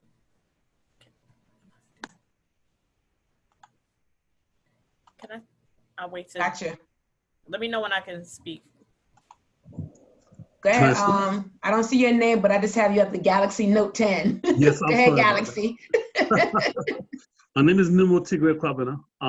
Hey. I've seen one good experience of mental health when I was in Ghana. My master's master, someone came into the compound, and they completely looked like they were in another world. Their eyes rolled, they shuddered, they shook. He himself was a Tigre Bosunfo as well as a herbalist. So what he did was he gave the person a certain amount of herbs. He gave them a spiritual bath and the sacrifices, the holistic thing you spoke about, the all-round experience. So that's what he did. It took at least 3 weeks before the woman came in with her father shook his hand and said, "Thank you," and left. Completely leveled out, calmed. And it was, like you say, it was a mixture of experiences. It was a ritual. It was with the chemical, with the herbs, as well as the spiritual baths. And that's all I had to say. Thank you. Yes, Madasi, thank you for that. Yeah. Auntie Amma, you said you had your hand up too.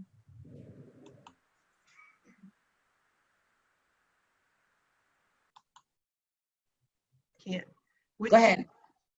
Oh, I had my hands up because my concern has always been, and I think the reason why a lot of us in our community don't go to mental health providers is because, and you mentioned this, they don't get us. They don't understand us. So it is really important for us to find practitioners like yourself, and thank you so much for doing this, who understand things from our perspective so that we can offload, is actually what we need to do. And so what I would like, and Kwabena 9 gave a suggestion for where to go, to look for people, you know, in our area who we can actually trust and go to. And it would be really nice if they were people within our community. Like if you do online work, then, you know, we can reach out to you online.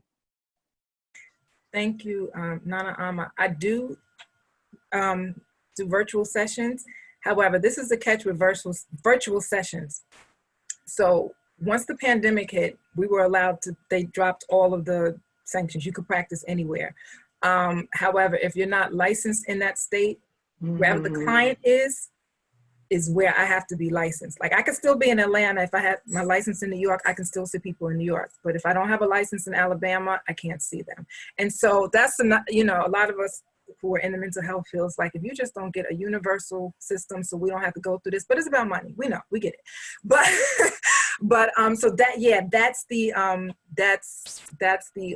only hiccup in that, is the licensure across state lines. Yeah.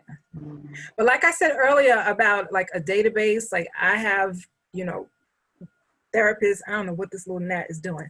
I have therapists, you know, that I can refer out to. I do have a maternal mental health sister community that I know of in DC. Someone else that I know of in like Virginia area. So, you know, Black therapists who specialize in that particular area. And so, yeah, it's about us just continuing to network. I believe we will get there at some point. You know, we have so many more Black men and women going into the field and seeing the importance of representation. And it's just like a breath of fresh air when you see somebody that looks like you. Okay, and now I've had one medical doctor who she was a little off-putting that was Black, but I mean, come on, you know, everybody's not gonna, you know, be a shoo-in, but it's still not the same as seeing a white practitioner, you know? Yeah. Thank you so much. You're so welcome. Auntie Fofier, I'm trying to open your thing to open so you can, I see your hand raised, but go ahead and unmute and ask your question. Okay, it's really a comment, you know, around shrine work and mental health. I find that it's that holistic nature of it, that you can go to the shrine, you can get the bath, and the work that's done can kind of pull things away a little bit so that when you then go to a therapist, you're more able to talk about what you need to talk about. You're more able to get to the point, because sometimes your head is just too clouded. I've had people come to the shrine and they say, well, do this work. And then they can go and continue to work doing at some therapists. Because I really believe that you have to work in multiple areas in order to heal sometimes. Because, you know, things that are going on with us sometimes get to be very serious. So I would like to add my thanks along with everybody else's thanks. It was a wonderful presentation. Thank you, Nana. And yes, some of the initial prescriptions You know, we see somebody at the shrine, they come for work, but a therapist will see you every week, right? We're not seeing our clients every single week, right? And so if you do have health insurance, that is the benefit of having health insurance. And I understand some people aren't insured, but I encourage you, if you have health insurance, use it. See how many sessions you can have, what your copay is. Your therapist can do a prior authorization. They may say you only need 12, but they can do a prior authorization and see you again for another 12. Like, use it. Use it. If you're paying for it every month, use it, you know? And even as someone who is a therapist, and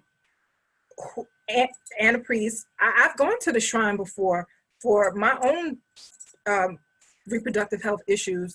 And I was like, you know, come on, surgery, just fix it. And he's like, I said, so I don't need to go to the doctor, right? He's like, no, you need to go to the doctor. You need to go to the doctor and see what they have to say too. And, you know, I was from that, you know, I don't want to go to, you know, white man's medicine. And he's like, no, this is your medicine. We created medicine. It's ours, right? So stop with that. If that's what's stopping you, you need to, you know, reframe your thoughts, because this is our medicine, came from us, you know. And I did learn some things about my reproductive health that I did not know had I not had that consultation, and he encouraged me to go, you know. So that was a wake-up call for me. That was a wake-up call for me too, that, you know, yeah, there's some things, and there was a spiritual component to the reproductive health issues, but there was a medical component that I needed to see a trained medical professional for. Yeah. Abrafo Crowd, can you chime in? There are people asking about information for therapists here in the DC area, but also from a man's perspective on mental health.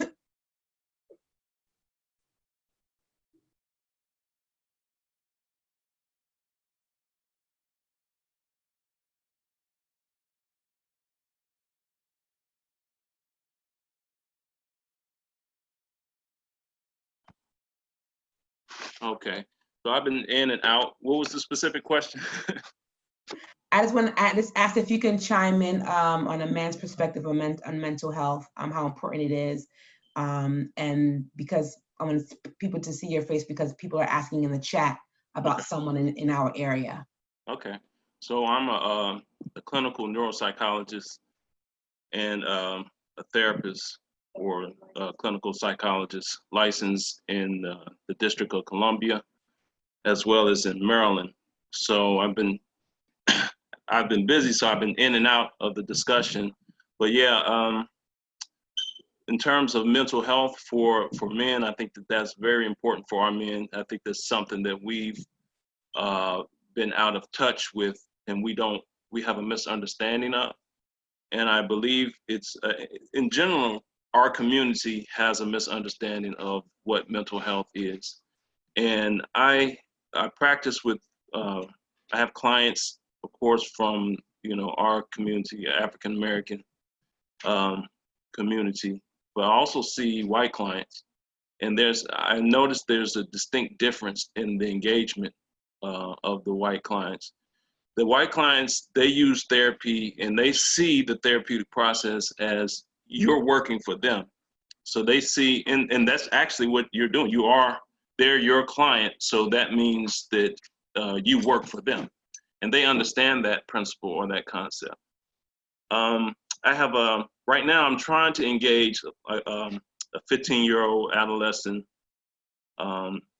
African-American boy who's not engaging at home, or he's acting out at home, and he's on the brink of getting himself into the juvenile system. And the biggest problem that I'm having right now, this is a kid who had been transferred to me from a white female. Even a white female said, I think that you need to work with this kid. But he's disengaged, thinking that, oh, there's nothing wrong with me. And so that idea of you needing therapy because there's something wrong with you is the misconception in our community. It's really that just the same way you have like someone say, I have a lawyer. And that sounds prestigious for someone to say, I have a lawyer. In the white community, they say I have a therapist. And for them, that's the level of prestige. But for us, we see it, and it's because of the things that you presented in your presentation about the way we were traumatized and devalued and taught to devalue ourselves. So we don't want to do anything that's going to suggest that we're inferior or that there's something wrong with us. We run away from it. We hightail it from it. And by contrast, what we do things like we flash money, we flash cars, and we buy all the designer Gucci clothes and the Gucci shoes and all symbols. Like when we have something, you know we have something. But you know, by contrast, you can have be around someone white and they can be very wealthy and you may not know it. And so these contrasts or these differences in behavior is because of that historical past that we have. So to get back to the essential question, mental health, particularly pertaining to African-American, African men is very critical, is very essential. We're a group of people walking around that need it the most and don't realize how much we do need that in our life, the mental health. So I hope that answered the question. Yes. Yes. Can you put your contact information in the chat room? People are asking for that as well. Okay, most definitely. Okay. Another question, how will the database that the presenter spoke about be shared? That's great. I guess once we put the database together, then we can figure that next part out. But for now, we have Akua's contact information. She on the resource page that she provided, and we can definitely put that back up in the Facebook group, or her website address is tapped into the chat room. I can put it up again if we like. Koshu, I did see your hand up, so I'm going to go ahead. Yep, go ahead, Mama. Can you hear me? Mm-hmm. Yes. I was just going to say, I've been a clinical social worker for over 30 years here in Indianapolis.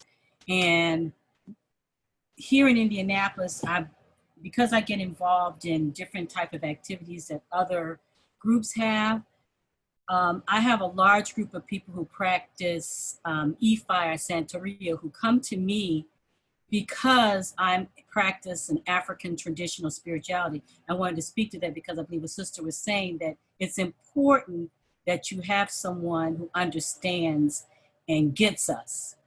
And I had someone who was transferred to me because they were saying they were seeing duppies and they wanted to hospitalize them. And we talked, and I got her hooked up with a person who practiced Santeria to help them get control of the duppies, and then also then work with her from a mental health perspective on helping her create balance in her home. So that is very important. When I heard the brother talking about mental health, in my practice, I'm finding that more millennials are using mental health services because I have a lot of millennials now that are coming. Like I said, I've been doing this over 30 years. So I'm seeing a lot of younger population, and they like to come to me because I'm older, because what they're really looking for right now is an understanding of what's going on civil rights wise. And I come from the 60s. So helping them with that history and create balance has been very helpful for them. So I'm very optimistic about our community using mental health, especially younger people, because they're seeing that it doesn't mean that you have severe mental health issues, but it can help you to have a balance to your life. And I have sitting here because I do a lot of virtual now, I don't do any in-face. And this is the book that I usually have them, I have my patients read because they're struggling. And one of the things that I was wanting to create, which this group would be a good group, is that it's not a therapeutic group, but it's kind of a therapeutic group, is having some type of group where younger people can come because they have so much distress that they're having about the social issues, because many of them are feeling betrayed because they thought people were their friends and we no longer had to fight for rights. And I'm having them come see me and they're really devastated. So I don't know if we can get a committee together, a group together, and that we can talk about and how from a spiritual perspective, mental health perspective, that we can begin to offer something like that for the youth in our community. And thank you.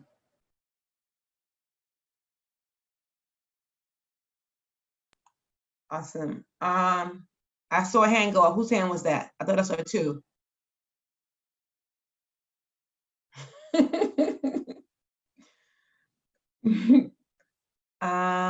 Any other questions, concerns, comments?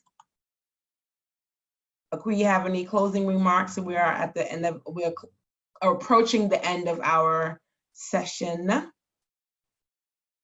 This was really amazing. I think everybody can agree. That was great. That was really, really awesome. I'm sorry. Thank you. I'm so glad you said yes. My husband. Yes. I did, and I lost it because he texted me. He got knocked out the chat, and he's like, "Send it back. I'm trying to get back in." Okay, wait. I forgot what it was, but I just want to say thank you. Gosh, I'm just overwhelmed. I just read the comments. I was trying to multitask, and I was reading the comments, and my heart is full. I told Nana Akosua that the mental health and spirituality is a topic that I wanted to talk about for a very long time. And when she contacted me, it was like, oh my gosh, this is it. And Akosua from Indianapolis spoke about something you said when I worked in the hospital, talking about, I worked in inpatient psych for adolescents, and there was a girl from, I'm not sure, I think she was from the DR. She was from DR. I think she was from DR, but she would tell me how she would see her grandmother, and she would tell me stuff about a bird, and she would tell me stuff about a candle. And, you know, she was like, they think I'm crazy. And I'm like, you're not. I know exactly what you're talking about. And so that's just something that has also been like gnawing at me, being in this field, like, and maybe we could talk about that offline. You know, if you don't have a framework for other cultures other than Christianity, then yes, you would look at her and say that she needs medication, all these other things. And maybe she does need medication for something else, but it wasn't for that, you know? And so that is just also some work that I feel like, you know, those of us who are practitioners, I don't know what's going to be trainings for other people. I don't know what it is, but that's just something where I see us going with that. Okay. So I'm just humbled. I really am humbled that with the feedback, and I just appreciate your support, and I'm just looking forward to us taking care of our mind, body, and spirit, right? Holistically, right? So we can be better for ourselves, our family, our community, and each other. Thank you so much, Madasi. Amen. Does anybody want to share some tools that they use that may not have been shared by Akua or anybody else? Anybody want to verbalize some of the things that they put in the chat room that somebody else may not have been able to read? You can raise your hand or click the raise your hand and reaction so I can unmute you. Okay, go ahead. This is Ama. What I do, I'm a certified AccuDetoxification specialist. So I use AccuDetox to work with people as I'm finishing up my counseling thing. I'm in my counseling, my training in counseling. So that's been shown to be very effective. I treated a youth, I'll be really quick. I treated a youth with the acupuncture for a stomach issue, and he couldn't go to sleep. And what happened in that session is that he got possessed with a Dada Kofi, and the Dada Kofi then gave a message saying, I'm coming because he can't express himself, that he's having this XXX problem with the family members. Wow. Simultaneously, that parent was speaking to another elder and was telling her her concerns, which matched what the child could not verbalize. And so it was in that instant with, you know, I had no idea this was going to happen. I was like, oh, okay. But within that instant, within an hour, there was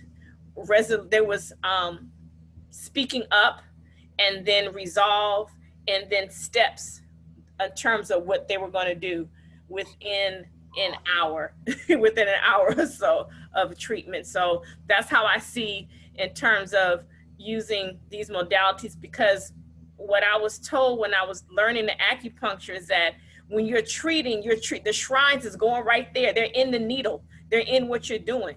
So we, as Okomfo, whatever we're doing, if it's Reiki, if it's acupuncture, if it's massage therapy, we're taking the shrines with what we're doing.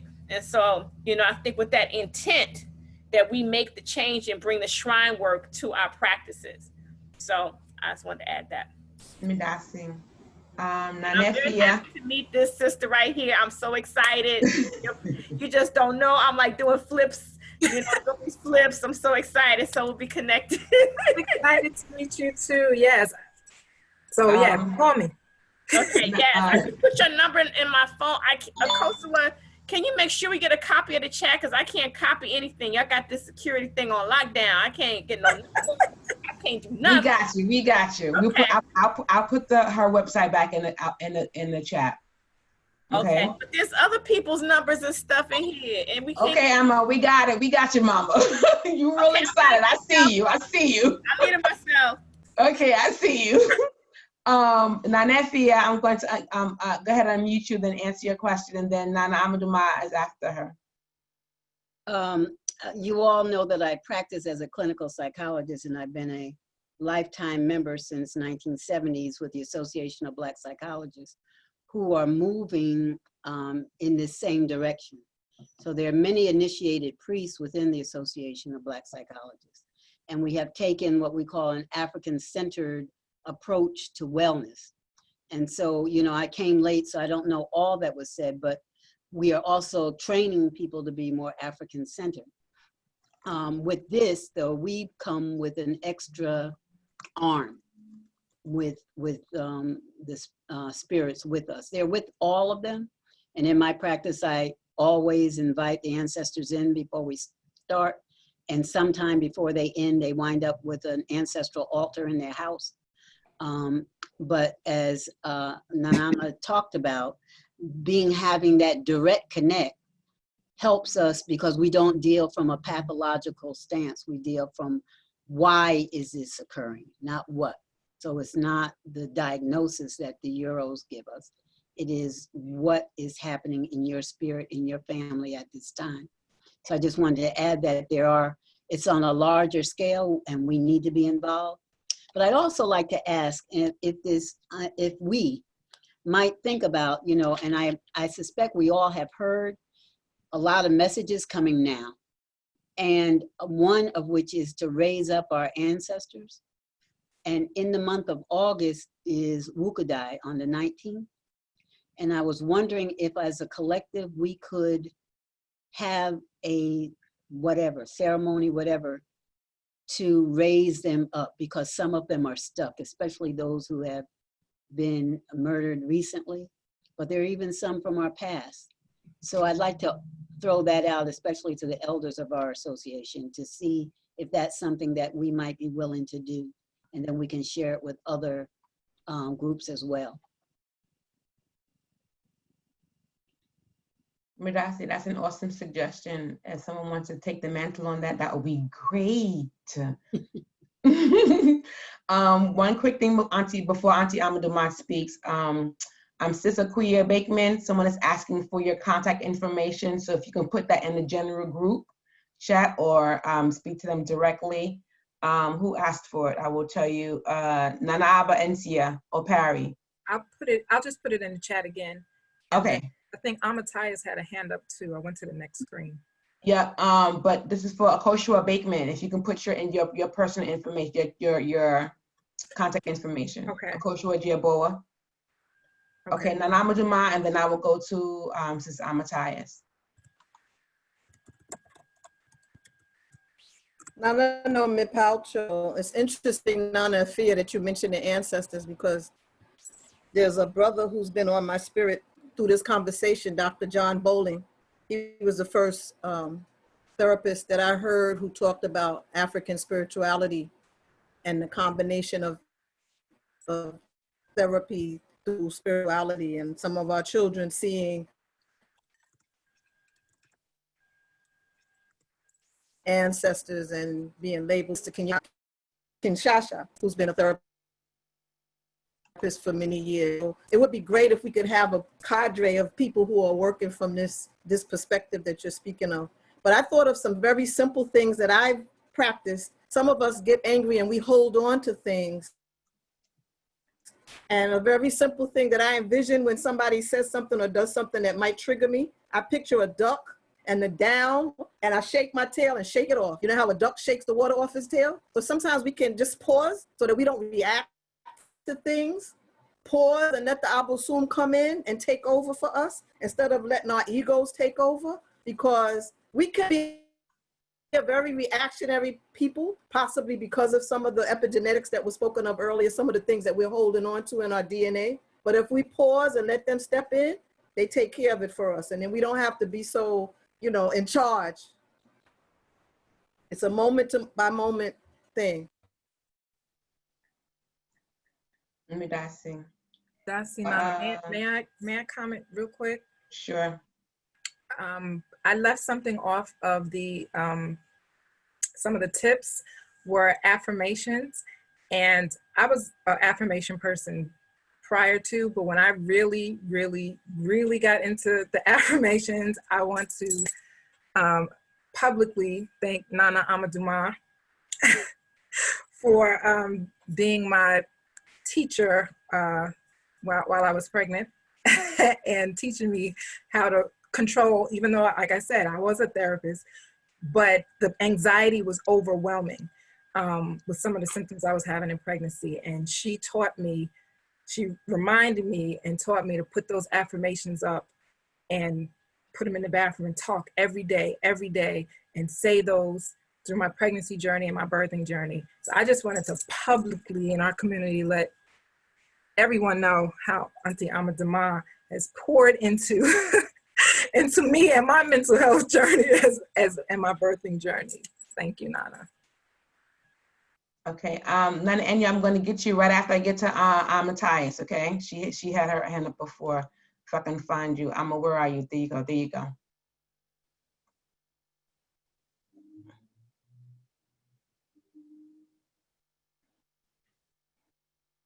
I've unmuted you, Mama. Go ahead. We can't see you, but you can go ahead and speak. Are you still around?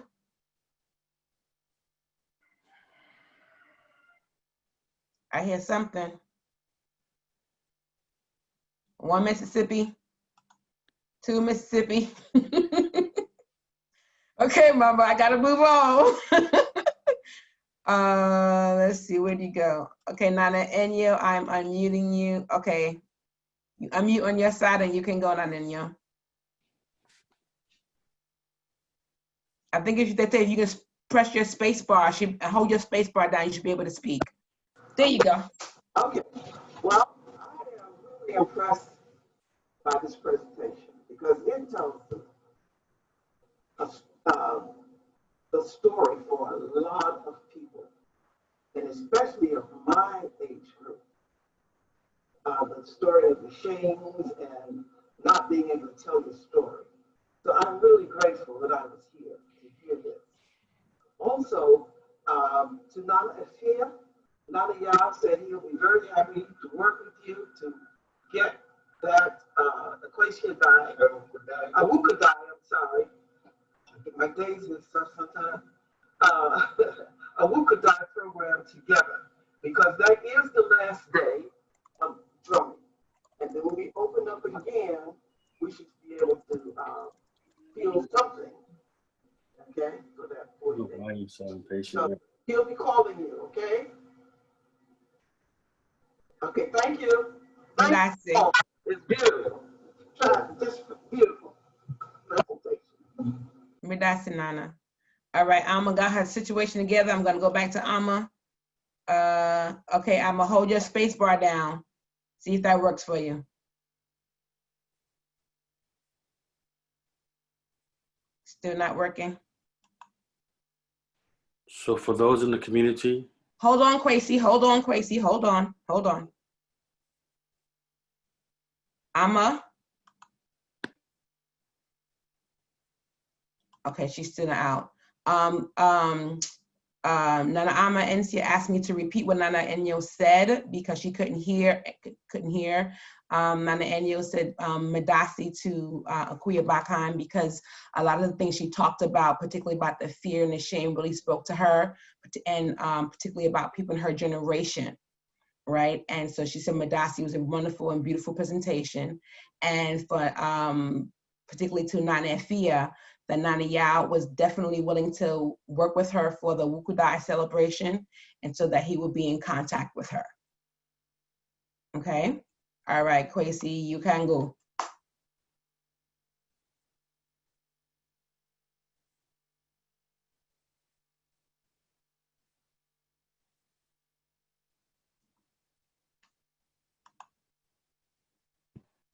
Kwesi, you have to press the unmute. Hold down the space bar.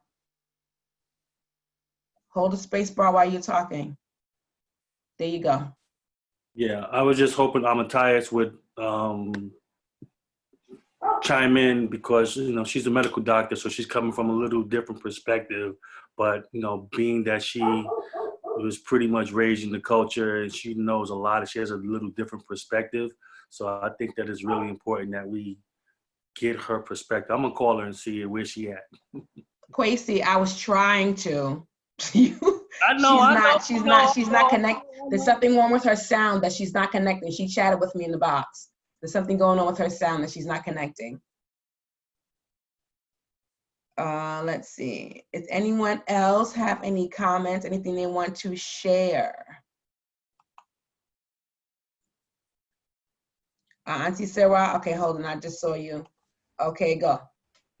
Hi, everyone. As a life coach, we can also assist in helping people on doing their life journeys. And I also just wanted to add, I do a little something different in terms of affirmations. I do afformations as opposed to affirmations. The difference is that I make a statement, you know, why am I wealthy? As opposed to saying I have, you know, I have wealth, because our mind is always trying to prove us wrong. So when you make that statement, your mind now goes to think, okay, let me give you reasons why you are. So I do a little twist on that as well. But I did enjoy the presentation. I thought it was very nice, you know, very informative. But I also just want to say life coaches can also assist in, as people go into different phases in their life and different events in their life, we too can help you to cross that bridge. Gracias, Auntie. Mm-hmm. Someone asked if we can save the chat comment. I don't know if we can do that. I have not seen that option available. Nana Mipauto, you can. We can? Yes, you have a place in the chat where you save it, and then afterwards you would have to save it the way you would save any other document. Okay, so it says next to 3 dots to the right. I see the 3 dots, but the option is not there. But I do see something that says file next to it. So let me see what that does. Oh yes, okay. So I got it. Okay, I saw it. So we'll save the chat. We'll save the chat and see what we can do about that. So because there's a lot of different comments, a lot of good resources posted here. Yeah, Alma's saying that her thing is just not working. She's asking a question via chat. Move out the way. As an MD, I see a lot of people that would benefit from BATH, but it's not always easy to bring up. Any success with this and how to bring up to non-Akan successfully. Akua, I think that question is for you. So I see the same thing. And earlier we talked about how, Amma talked about how when we're doing our work, we're doing shrine work. When I'm doing therapy, I'm still doing shrine work. I'm hearing Bosun telling me, don't say that, don't do that, but then that's a fine line. So I'm gonna call her because I need to figure that out too. Honestly, it's something that I've struggled with because it's kind of, like I said, it's kind of tricky.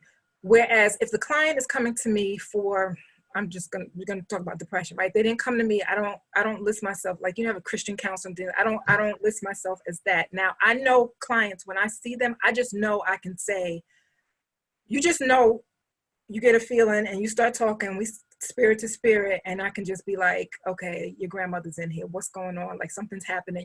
Those people I know to do that with. As far as taking it further to say they need a bath, I ethically think that I might need to separate the two, because if I'm advertising myself as a licensed professional counselor, right, and not as a spiritual worker, I don't know, the lines get crossed, and then insurance and stuff like that. So for me, I'm on different clinical groups for people who are practitioners and also have other healing work that they do. They may do Reiki or something, and how to, like my old supervisor, she is a Reiki practitioner and she's a Kemetic priest. So she says that she's in private practice. So the difference is, if you're in private practice, I think you have a little bit more flexibility, and I believe Amma is. I'm in a group private practice, so there are certain things that I still have to abide by, working on being by myself at some point. So I think you can offer, you can say, okay, clinically, this is what we're working on, right? And then the spiritual component would be separate, and that might be cash only, or it's not something you're billing for through insurance. But I find that my clients I'm in the South, so pretty much everybody's Christian, okay? They ask me, what are your beads? What are those? Or they be like, I know you know stuff that you're not telling me. I'm like, what do you mean? Like, they just know, and they'll be like, talk to me about crystals. I've never said that I use crystals or work with crystals or anything.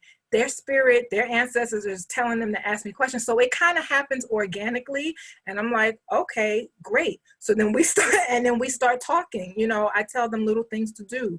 Those who have had losses, babies who have transitioned sooner than they planned. I talk to them, what kind of rituals have you done for your baby?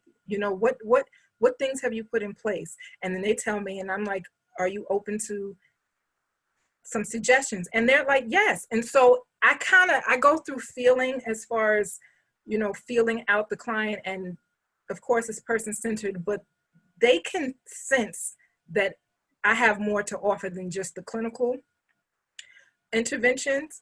And so just tying it up, I personally am planning to offer more spiritual work, but I want to keep it separate because I'm in a group private practice. Yeah. I hope that answers your question. More. I see how you dress. I dress this way every day. I see those, what is it? So I do offer, it depends on the timing, but I do offer that. And I have people, with this COVID around the country now. So, and many of them you're hearing that they need these baths. So even though I cannot give them to them, I am recommending a more, what do you call it? General bath, so that, how we take the leaves and the flowers and all and have them, I have them go to the river and do things like that. That's even on their own. If they're closer to me, I've had people diagnosed as schizophrenia that we knew was not that. And so Baz helped them. But even walking in, saging them was a help. So part of it is getting out of your fear and asking the shrines to assist you. Because even though you're in a group practice, there's still things that you can do within the context of that. So ask the shrine to help you, and you'll be able to do, you're already being called to do it. So it's a disservice to the spirits, to the shrines, not to do what you've been sent here to do. I think those of us who do this work, you know, on the Western part of it, and have come here to the spirit